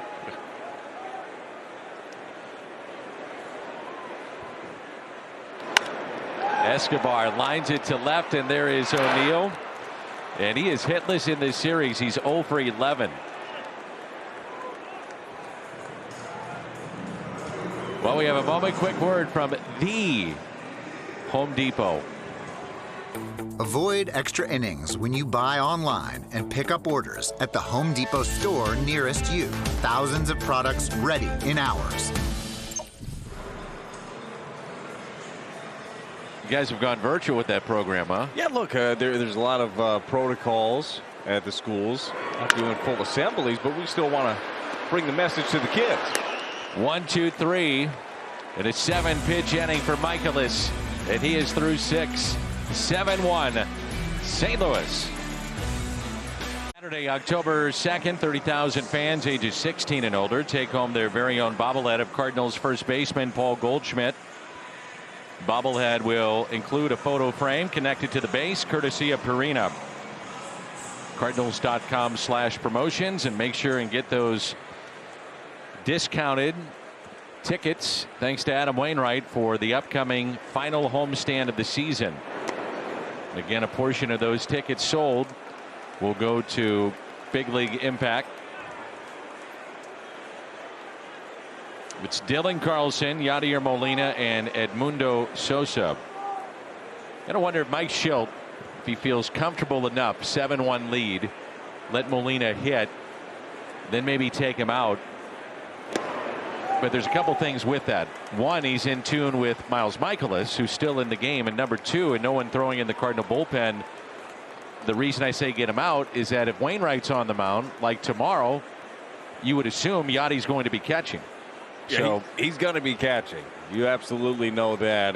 But I think that your first point is a really big one with how good Miles Michaelis, how well he's throwing the ball.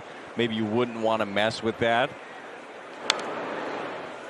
You'd have to assume that Yadi will get a half of a Friday off of a doubleheader, which, you know, for him is like a week. Doubleheader on Friday. Jim had the news of Jack Flaherty, Hudson returning, Flaherty getting a start. Game 2 of that series. The 0-2 pitch in the dirt, 1-2. So tonight, matching the longest outing of the season for Michaelis at 6 innings, and Yadi behind the plate. But you also know, too, in the stretch run, Yadi is saying, hey, I want to play every day. But the Cardinals have had success with the backup, Andrew Kisner. Off the plate, and it's 2-2. Honda home run inning. Cardinals hit a home run. The Gateway Honda dealers donate $1,000 to the Make-A-Wish Foundation of Missouri.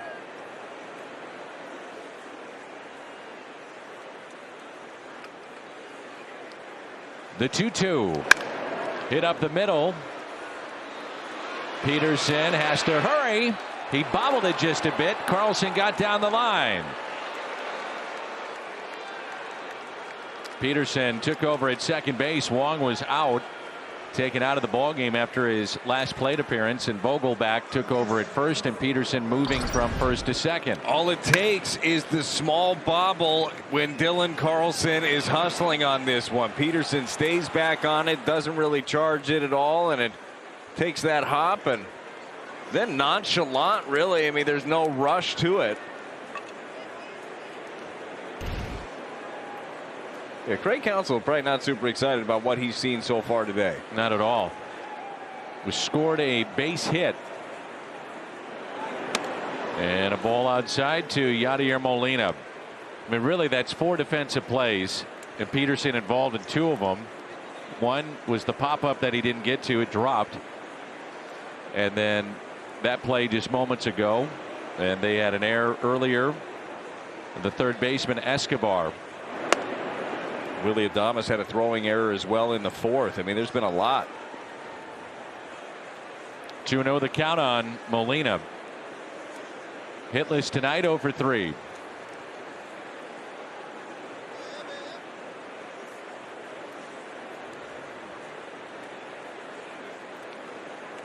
The 2-0.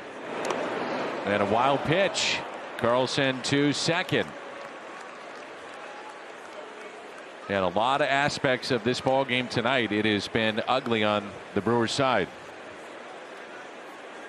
And even with the lead that the Cardinals currently have, you still like seeing the attention to detail. And to me, that's Dylan Carlson legging it out on a hard ground ball to second base. Not taking anything for granted. You appreciate that, and that's how you should play.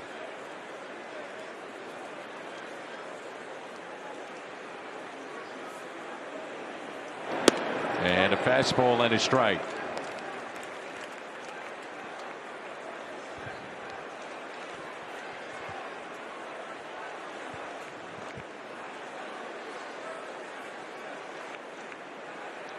.359 with runners in scoring position, the average for Yadi. And he lifts a high fly ball into right, backing up, making the catch, Garcia. Carlson tagging from second to third. While we have a moment, quick word from Great Southern Bank. We put our customers first, and they returned the favor. Forbes ranked us the #1 bank in the United States, according to our customers. If you're ready for award-winning support, stop by anytime. So 1 out runner at third, and infield in for Milwaukee, trailing 7-1. 71st start tonight for Sosa, hitting .305, and he's been on base 3 times tonight. .305 as a starter. Fastball and a strike.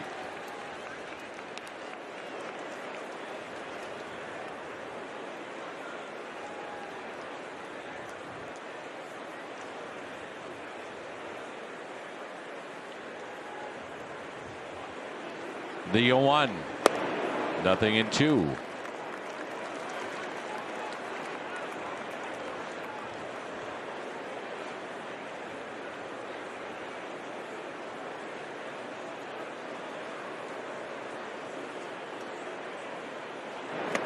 And a swing and a miss and a strikeout of Sosa. Second inning, the Budweiser play of the game. Tommy Edman at the plate, runners at second and third, sends a fly ball to center. Great catch by Kane, but not 1, 2 tag up for St. Louis and no throw as Bader scores all the way from second base. And Tommy drove in a pair.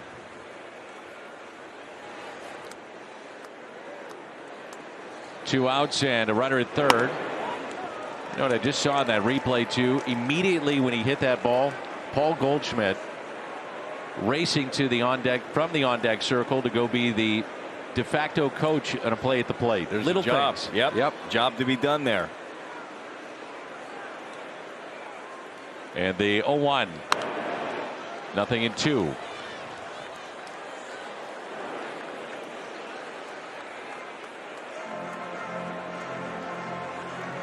Bader is 0 for 4 against Norris with a couple of strikeouts head to head.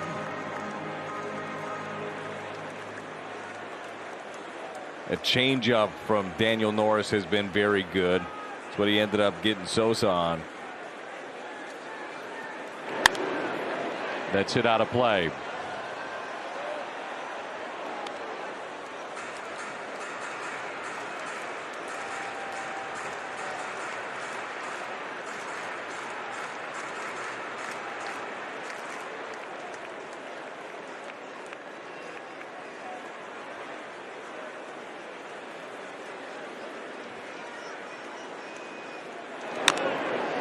Chopped foul. Giants at Padres tonight. The Braves at Arizona. Atlanta leading the league in runs per game since the trade deadline. They've got 6 players in their lineup with 24 or more home runs. That includes Acuna, who's done for the year, and the acquisitions that they brought in. I thought they were done for the year when Acuna ended up getting hurt, and credit them for going out and just adding, saying, no, we believe that we can win this division still. Nobody's running away with it. When they score, it comes in bunches with home runs and power. They're trying to win their 4th straight division title. And the Pirates at Cincinnati tonight washed out.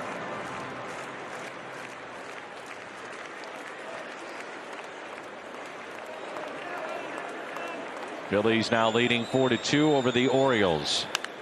Bader rips it fair inside the left field line. On his way to second base, brings in Dylan Carlson. 8-1 Cardinals. Harrison Bader, a 2-hit night, on base for the 3rd time, also reached on an error.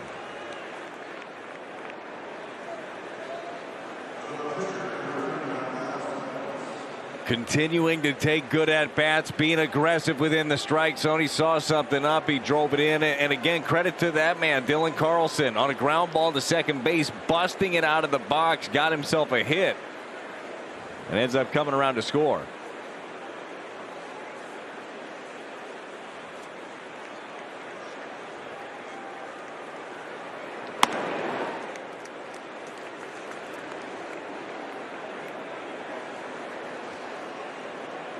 Only 76 pitches thus far for Miles Mikolas.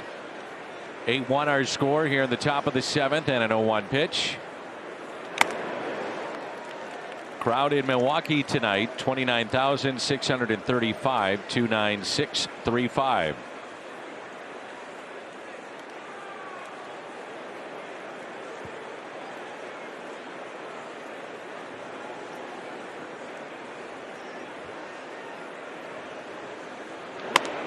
And a swing and a miss as Mikolas strikes out. Bader adding to the St. Louis lead. 8-1. Cardinals trying to go for their 11th straight win. St. Louis Cardinals baseball on Valley Sports Midwest, brought to you by St. Louis Children's and Washington University Physicians, doing what's right for kids. And by Budweiser. This Bud's for you. 8-1 our score. The BJC Healthcare difference makers. Starter Miles Mikolas tonight. Well, go ahead, Miles Mikolas. So much of this weak contact. 11 ground ball out so far. He's punched out a couple. He's got great feel for his off speed. That curveball of his, throwing it in for strike 1, is really changing counts. He's thrown that thing for a strike 12 of 15 times. The punch out right there with it. But Miles has looked strong in this one. It's still going.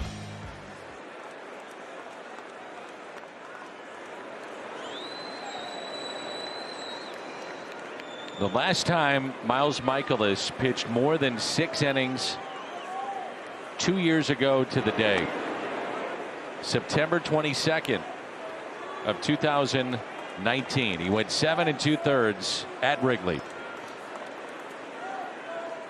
2 years later, injuries later, rehab later, and pitching wonderfully tonight. That's popped foul out of play by Garcia. 0-2. Well, the injuries and the rehab, it's a process, and it's physically taxing, certainly, because you're going through a physical injury, but it's very mentally taxing also to get to the point where you think that you're back and then you're not quite there, and then you are pitching, but you haven't been able to get back to where the level you were before, and we're seeing Miles Michaelis build that back up. Driven out to center. Bader going back. He'll look up and gone. One of the rare mistakes on an 0-2 pitch tonight by Michaelis, and a home run for Garcia, number 29.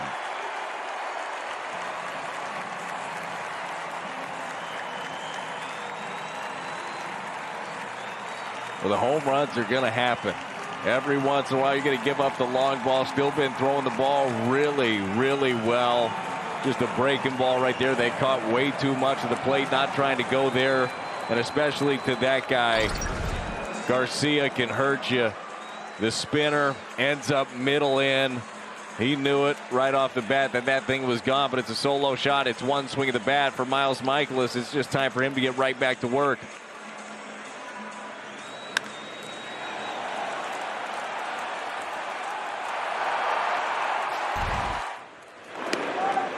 A swing and a miss by Narvaez. Nolan Arenado back in the second inning, back to the infield and almost landing in the stands, but hopping over the tarp, made a great catch, and then later had to be taken out. Lower back tightness. Hopefully just a precautionary situation, bigger lead, get him out of the game. Yeah, absolutely. You would imagine a play like that quite jarring when you do go over the tarp into the wall.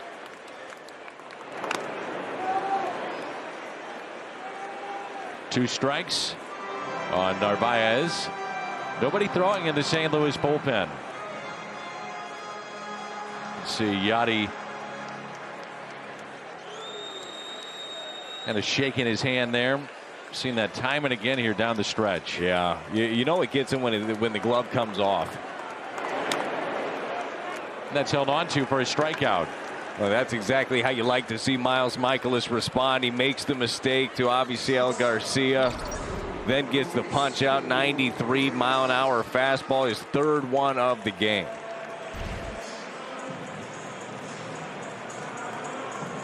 Urias had a bloop single, resulted in a run batted in back in the fifth.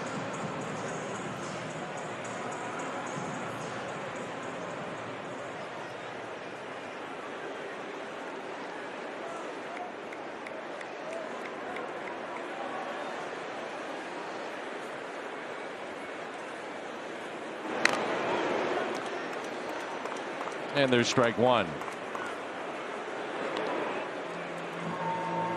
Dan, you were just going over a minute ago all of the wild card, all of the playoff standings, where we're at.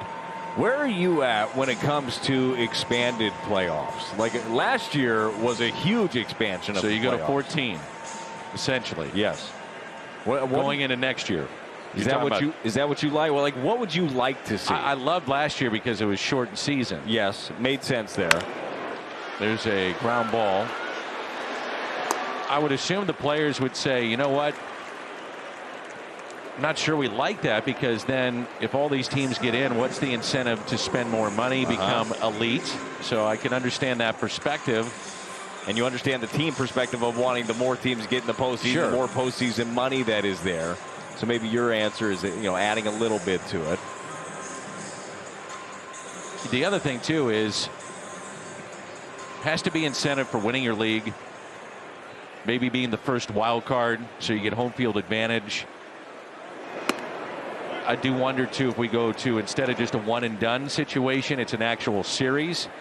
And so in this case, the Cardinals could be the second wild card and they play San Francisco or the Dodgers, and you have a 3-game series and all 3 games are at that ballpark. Yeah, I mean, that's incentive. What do you think from a player's perspective? Is there appetite there? I think there is for a little bit, but not as much as last year, because I think you hit on the main point is you're trying to incentivize signing some guys, spending money on free agents, and the overall thought, at least from the union standpoint, is if teams can get in by having to do less, they'll in fact do less. But there is the idea of if you get in, you've got a chance. And the players cling to that. I just think about how fun this has been down the stretch this year with all these teams. I really enjoyed it. I loved it last year. I probably because we only had 60 games. In the Cardinals case, it was only 58. But more baseball where it's everything on the line.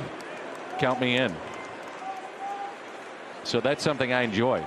But I know there's the traditionalists out there, and I bet the wild card has flipped a lot of those traditionalists and saying, you know what, I like it, and I like the second wild card. And if you're a Cardinal fan, you really like the second wild card. On the ground to Sosa. Michaelis is through 7. Cardinals on top. It's 8-2. This copyrighted telecast presented by authority of the Cardinals, not to be reproduced or retransmitted in any form. And the accounts and descriptions of this game may not be disseminated without the express written consent of the St. Louis Cardinals. Cardinals about hit Milwaukee 11-4. They lead it 8-2. And Hunter Strickland is in.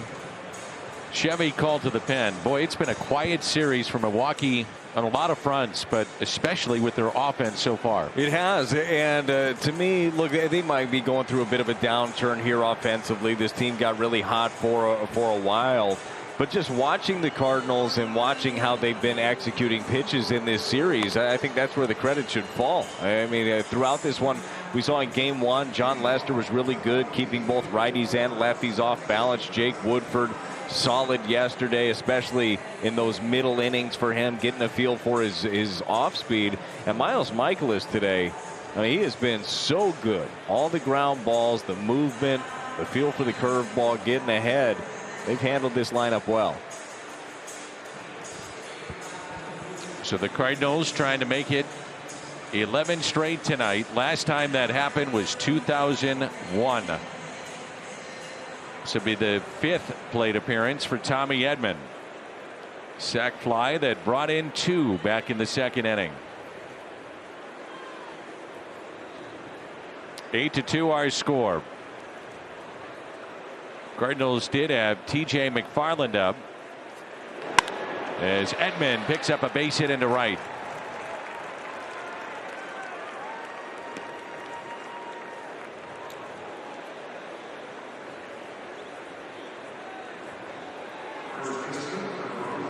Paul Goldschmidt will be the batter. On base 3 times and 3 runs scored. Tommy, his first hit. Tommy going up there to get 96. Been talking about it, how teams have been elevating with the fastball against him, and he was ready for it. Now in the top of the 8th inning, the Phillies and the Orioles 4-3 in favor of Philadelphia. And again, they are 4.5 back.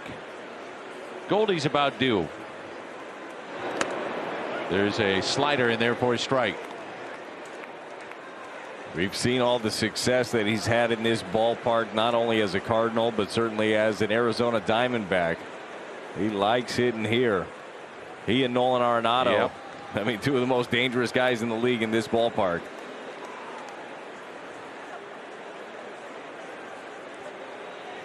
And the 0-1 pitch to Paul Goldschmidt.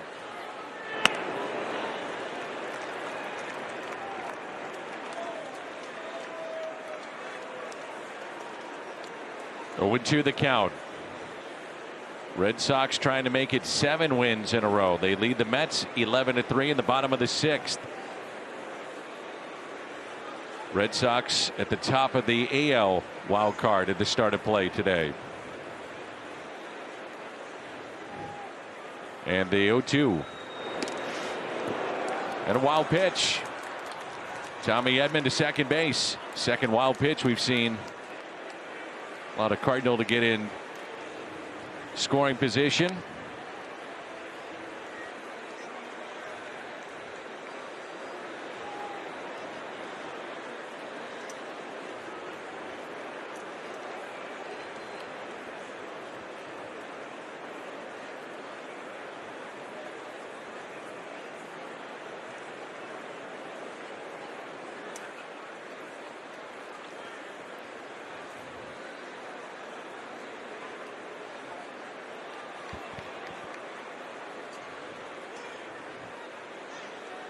The 1-2 pitch. And Goldschmidt's still alive. Narvaez couldn't hold on. Looked like that one caught Narvaez maybe in the shoulder. Yeah. Atlanta in the top of the first puts up a 4 spot against Arizona. 4-0. Ooh. Right there off that collarbone. You got to be a tough breed to play that position. We've seen it so much over the years with Yadier Molina. I mean, that guy takes shots every single day, and he's always got that smile on his face. No, I'm fine. I'm good. Can't imagine what the body feels like of a major league catcher this time of year. No, those aren't normal human beings. No. Especially Yadi. 1-2 the count on Paul Goldschmidt.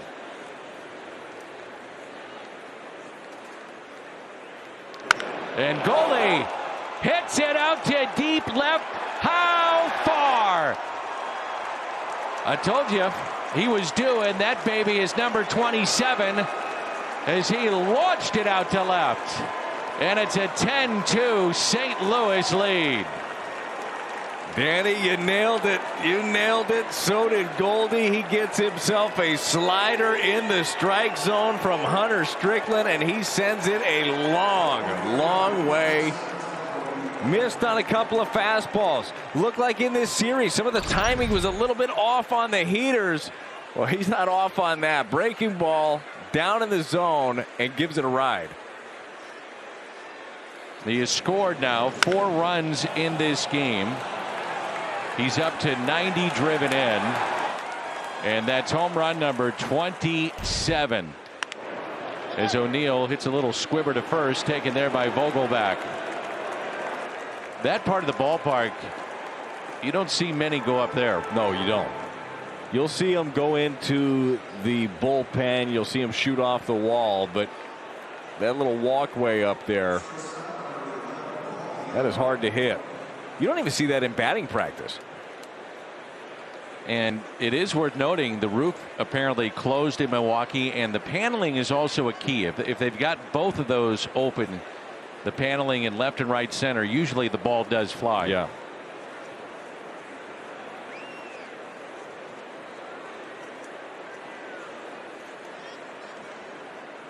Now it's DeYoung with 1 out, nobody on.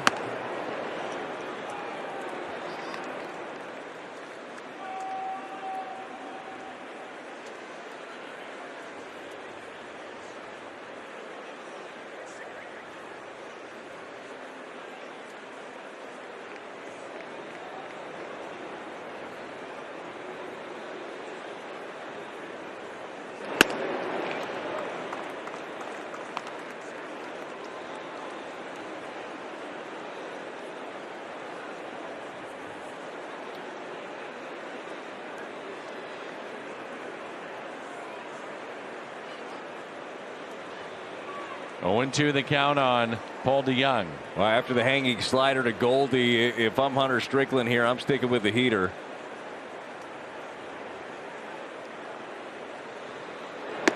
And he did.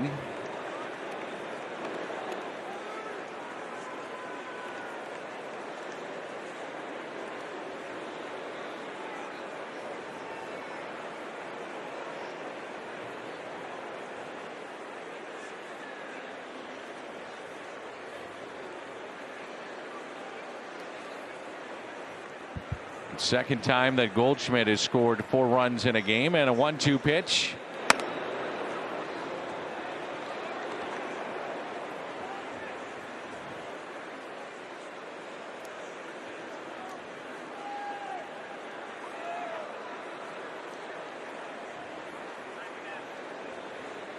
The guy right there, they got it all started. The 2-run home run in the first inning.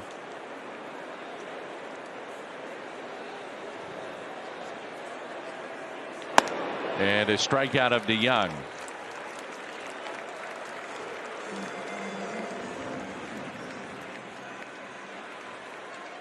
Ten to 2 our score here in the top of the 8th.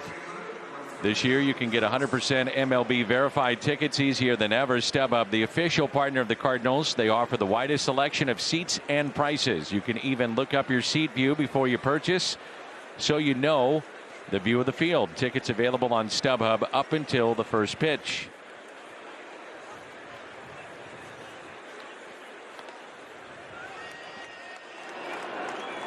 Strike one on Dylan Carlson. I see him shake that hand, and I wonder, is he kind of almost like, you know, I'm mad at going after that pitch, or is it something when he's trying to hold up, it hurts a little stopping bit? Yeah, I'm sure there is a little bit of that. Again, he hit his wrist, making that nice play down the line yesterday.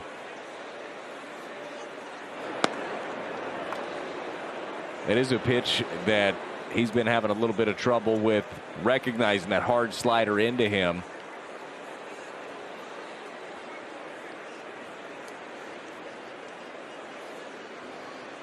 You know, if the Cardinals go to their bullpen, I would think they stay away for sure now from McFarland, Garcia, obviously the big three as we've called them all year. And you're leading by 8 now and got six outs to get. Those guys are getting a day. Yeah. Those guys are getting a day. If it gets tight, they're always ready. You're never, even when you're one of those guys, you're not mentally shutting down totally in a game like this. Now, you might be in neutral. You might be sitting there saying, all right, well, this probably isn't going to be my day, but let's hope it stays that way. Keep them fresh.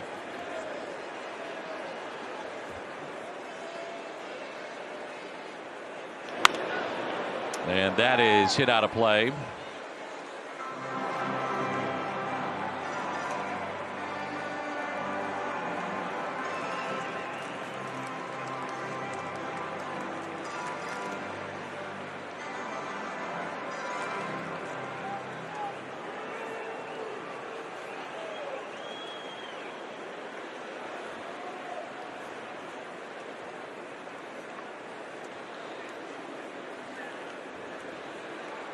One and two the count on Dylan Carlson. 2 outs here in the top of the 8th. Carlson, nice piece of hitting going the other way. Dylan around first, stretching it to a double. There was zero hesitation of making that 2. The Cardinals have been aggressive, by the way, on Yelich in this series. And not to say if he gets over there quickly and has a chance to throw him out that he would have, but it's like the decision has been made. They're going to go. Yeah, they should. They should test him. Saw the arm, didn't like, or did like what they ended up seeing. Hunter Strickland's trying to go in on this one. He misses up above the zone. Dylan Carlson able to get to it, and just a nice simple swing to put it out there into left field. The second hit tonight. And Cardinals will have Andrew Kisner pinch hit for Yadier Molina. One of the biggest hits during this stretch of 10 consecutive wins was at New York a week ago. Kisner came off the bench with a base hit that scored 2, and the Cardinals eventually held on in extra innings in that ballgame. Another job that is a difficult one to have, isn't it? Being that man's backup. Yadi plays all the time. He whether he's feeling great or he's not, I mean, he always wants to be in there, and you always want him in there. But Andrew Kisner, with the limited reps that he's been able to get, I think he's done a fine job.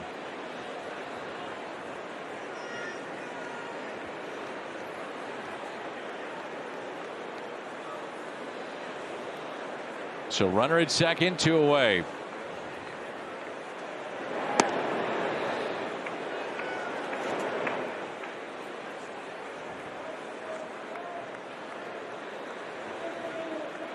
Dylan Carlson now with 133 hits, 4th most all time by a Cardinal rookie switch hitter. Recently passed Willie McGee, rookie season of 1982. Vince Coleman at 170, number 1 on that list. And the 1-0 pitch. 1 ball and 1 strike.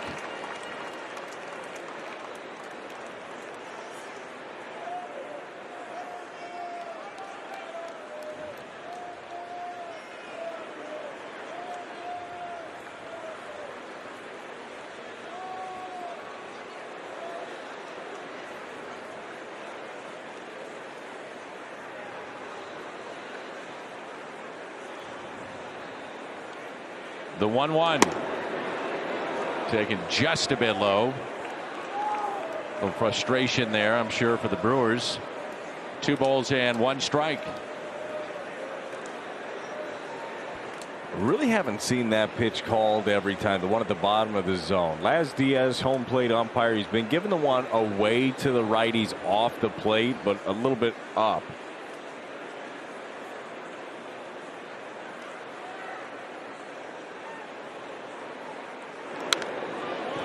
Fouled back.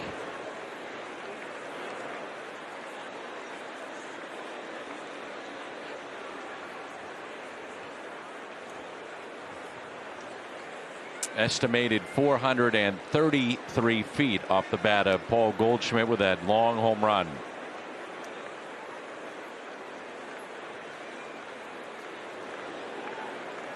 Justin Miller continues to throw in the St. Louis bullpen.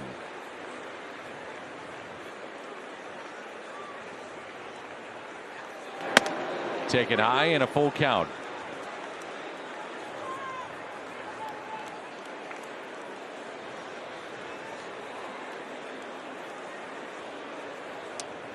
Dodgers are down 5-3 in the 4th inning. Walker Buehler last only 3 2/3 in that start.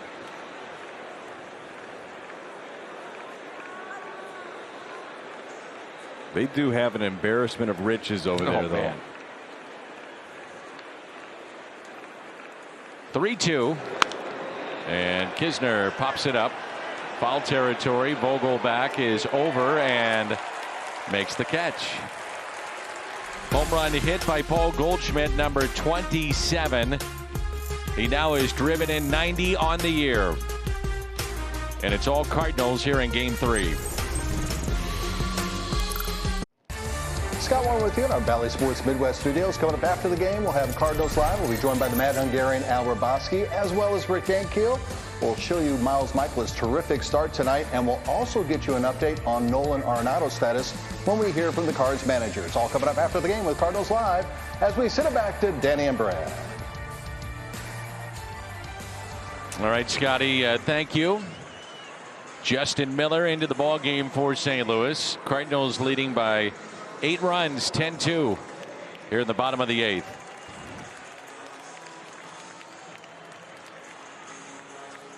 Justin Miller, last time out, had a scoreless appearance on Saturday against the Padres in his 1 inning of work, and another guy that's looking to take advantage of some innings. We've seen the same characters quite a bit. Justin Miller's got the good sinker. Looking to get some quick outs here in this 8-run ball game. And Kane rips it into the glove of Edmundo Sosa. Now time for our Kia player profile, brought to you by your local Kia dealers. The Cardinals bullpen in the last 39 innings, only 2 home runs allowed.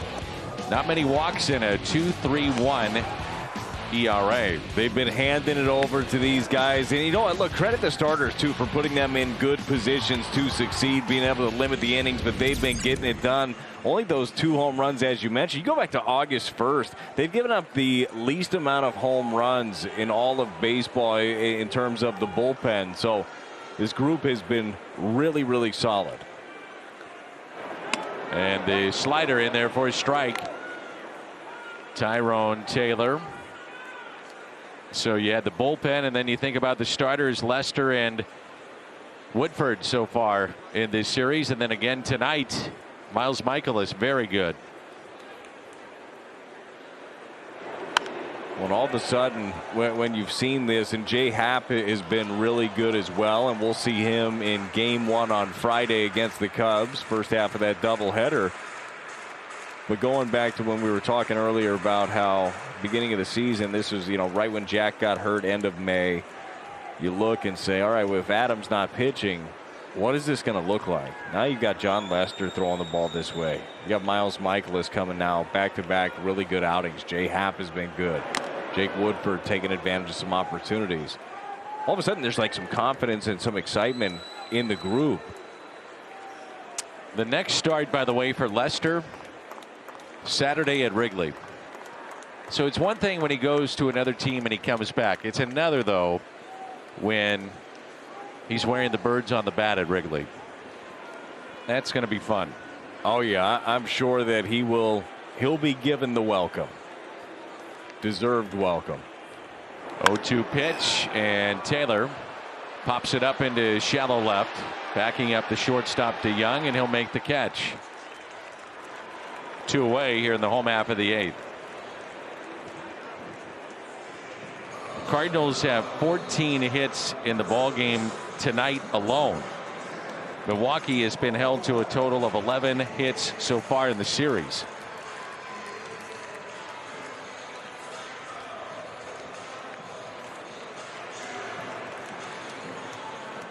And Daniel Vogelbach will be the batter.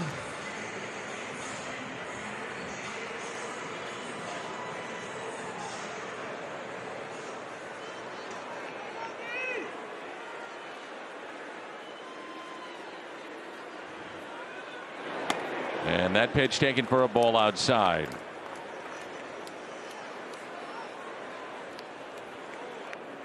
Jim had a nice chat with T.J. McFarland there on the right. Behind him, Andrew Miller was on the pregame tonight. And the 1-0 pitch. T.J. McFarland just on that list of, and the Cardinals have had a few of them, the transactions where it didn't raise any flags when it happened, but boy has it paid off big time. You want down the left field line and foul. You want a ground ball in a spot, he's been your guy.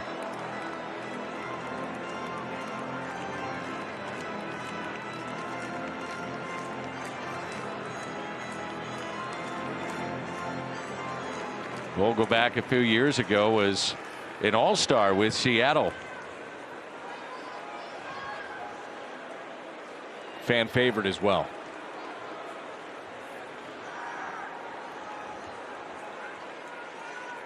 And the 1-2 off the plate. 2-2.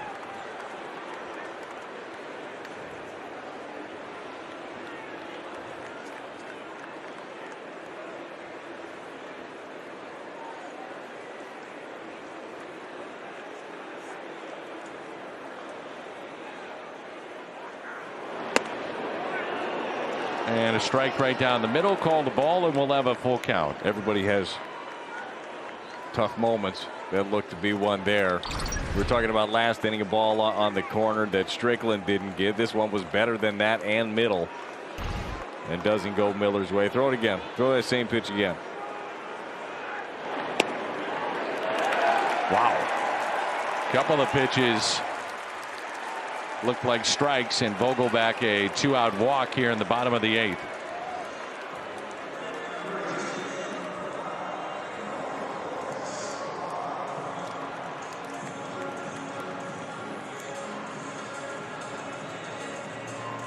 Eduardo Escobar will be the batter with 2 outs and a runner at first. If I'm Justin Miller, I'm staying right there. I'm staying at the bottom of the zone.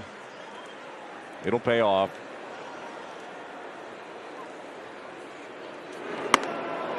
There's strike 1. 7 innings, 4 hits, 2 earned runs, no walks, 3 strikeouts, and a bunch of ground ball outs for Miles Michaelis tonight. You really like seeing that no walks. He was sharp. And Escobar pops it up left side. Sosa near the tarp. Foul territory with the catch. 10-2 St. Louis.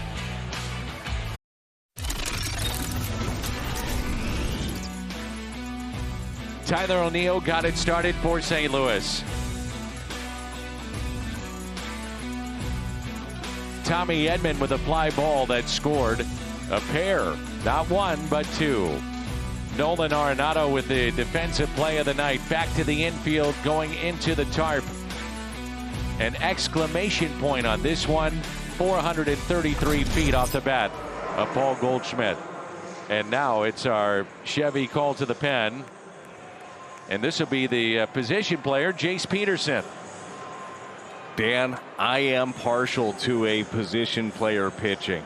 Sign me up. I'm in, especially when it's not your guy on the other side of a lopsided You win. like those better? Well, I like it when somebody else has to do it, yeah.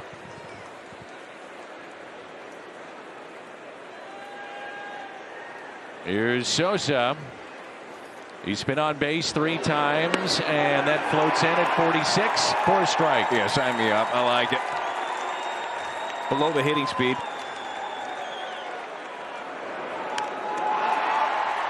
Nothing in 2.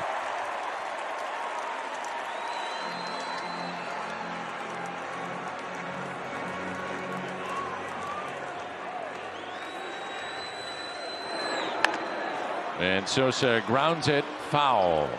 Dan, I'm starting to think that every bullpen needs a guy like this. Little change of pace, right? You got 97, this is 98. an extreme change of pace, 46. though, Brad. Well, that's what I'm saying. 50 miles an hour plus.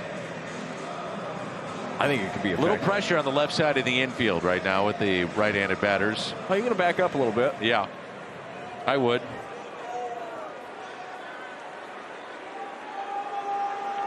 I'm sniffing a comeback here.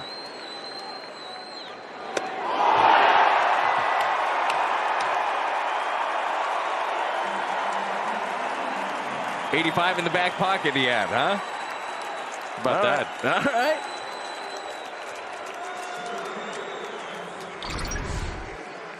Really one of the first things that Brewers fans have had a chance to cheer for in this ball game. As Jace Peterson gasses up to 85 after a couple of 46. And a strike to Bader.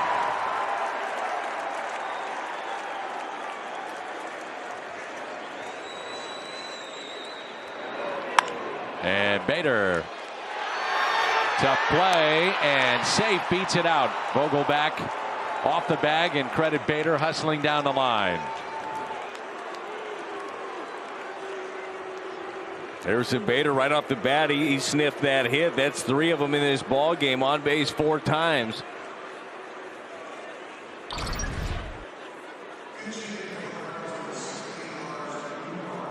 Ball's hit hard too, so to be able to get there and definitely safe.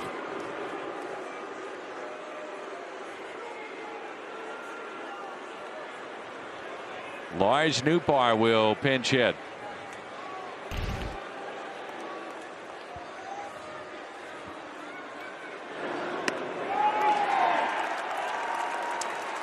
This might be what Nootbaar needs. He's got a little over streak going right now. Off the plate, 1-1.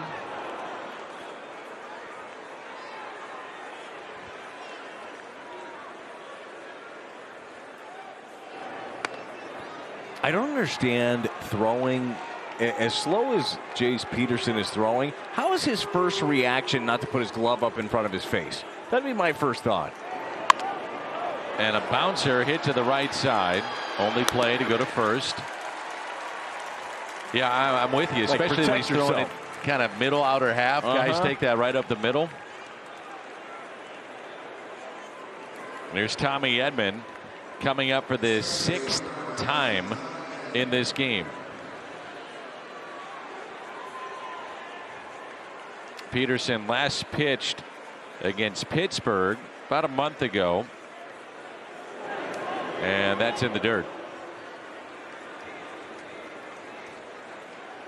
So he has done this before.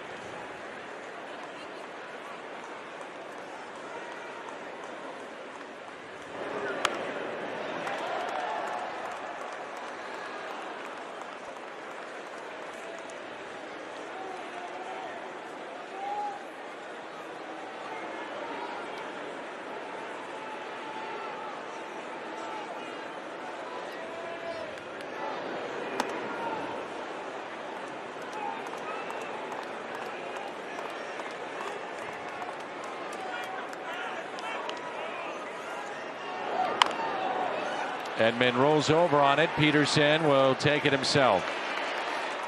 Tags out Edman. And we move to the bottom of the ninth. 10-2. The Milwaukee Brewers 15-4, and they lead it 10-2. And the Cardinals will turn it over to Andrew Miller here in the bottom of the ninth. Wild card standings currently. St. Louis 4-game lead over Cincinnati and Philadelphia. San Diego 5 out.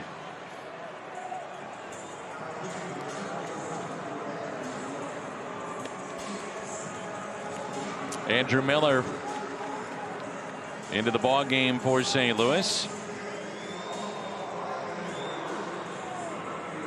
Last appeared on the 15th at Citi Field. Had a tough night. 3 hits, an earned run. Did not retire any of the 3 batters that he faced. And it's our Chevy call to the pen. Well, it's another opportunity for him, right? You get this ball game. You got to lead. We know how many great. I mean, he's had a fantastic career to this point, and well, you're going to bounce back off some rough ones. So good opportunity here for Andrew Miller.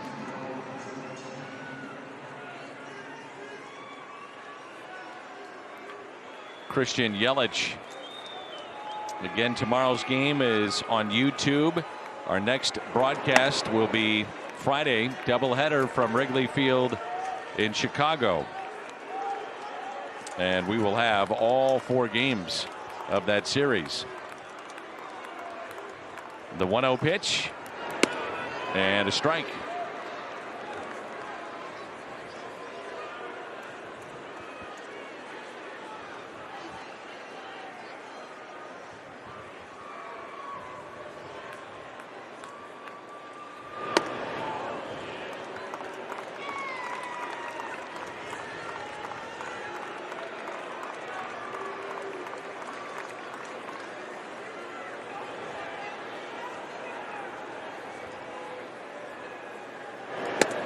Good pitch there. Yeah, really good slider right there from Andrew Miller. Signature pitch. When he's right, I mean, he'll start that at the hitter, throw it for a strike. He'll start it middle, throw it off.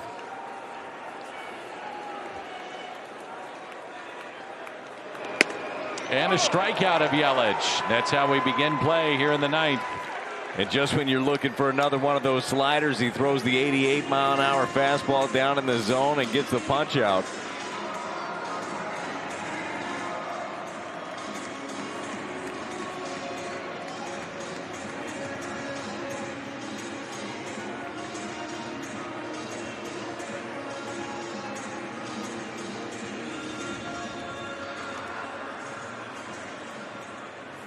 Manny Pena.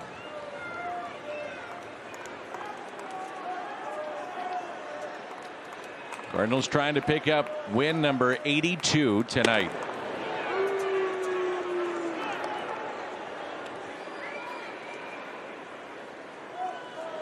And 12 more to play after tonight.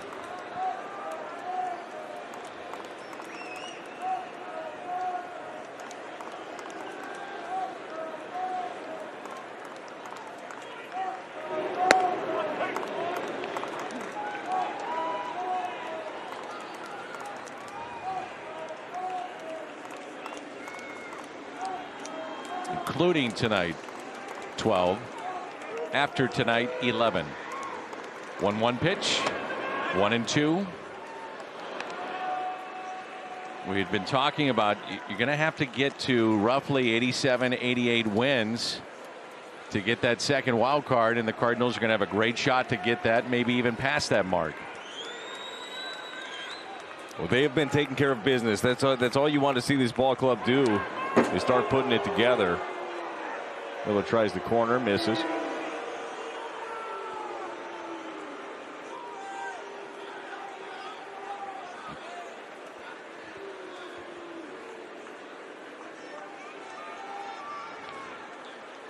Two balls and 2 strikes.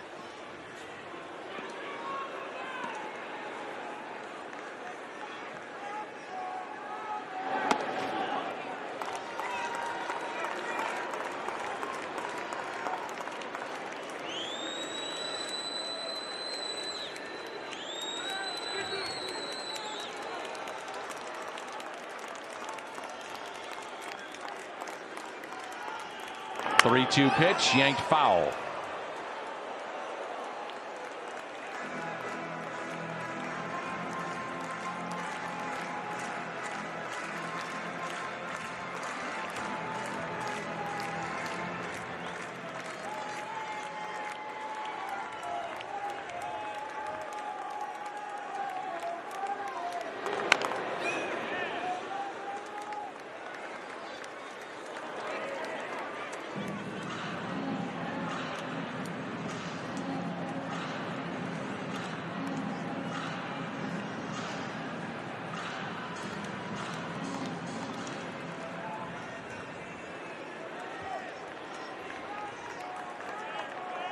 Three-two pitch and a strikeout for Miller.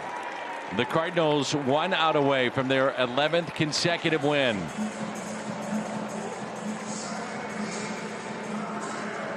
But there has been a lot of different ways that they have won during this winning streak, because they're trying to get that one more out to make it 11. They've shown off the power in this one. The starting pitching has been good. The bullpen has been strong. They've won tight games. They've won games like this. And this group is just playing with the confidence. Man, they got a swagger about this ball club, and rightfully so. They're the best team in baseball right now. And an out away from winning the series as well. And a chance at a 4-game sweep with Adam Wainwright on the mound tomorrow. Narvaez the final hope. The 0-1 pitch. In the air left side. Tyler O'Neill under it. Count him up. 11 straight for the St. Louis Cardinals, and win number 82. They're 82-69 and looking for a sweep behind Waino tomorrow. Hey, this has been no fluke. This has been a good baseball team doing what they need to do. Miles Michaelis set the table. 7 strong innings in this one. Tons of ground ball outs. He was great. The bullpen locks it down. Tyler O'Neill, big day. Big home run. Had the double as well. Goldie getting in on it as well. What a game. 10-2 the final. The Cardinals will look to make it 12 wins in a row tomorrow behind Adam Wainwright. The post-game show comes your way next.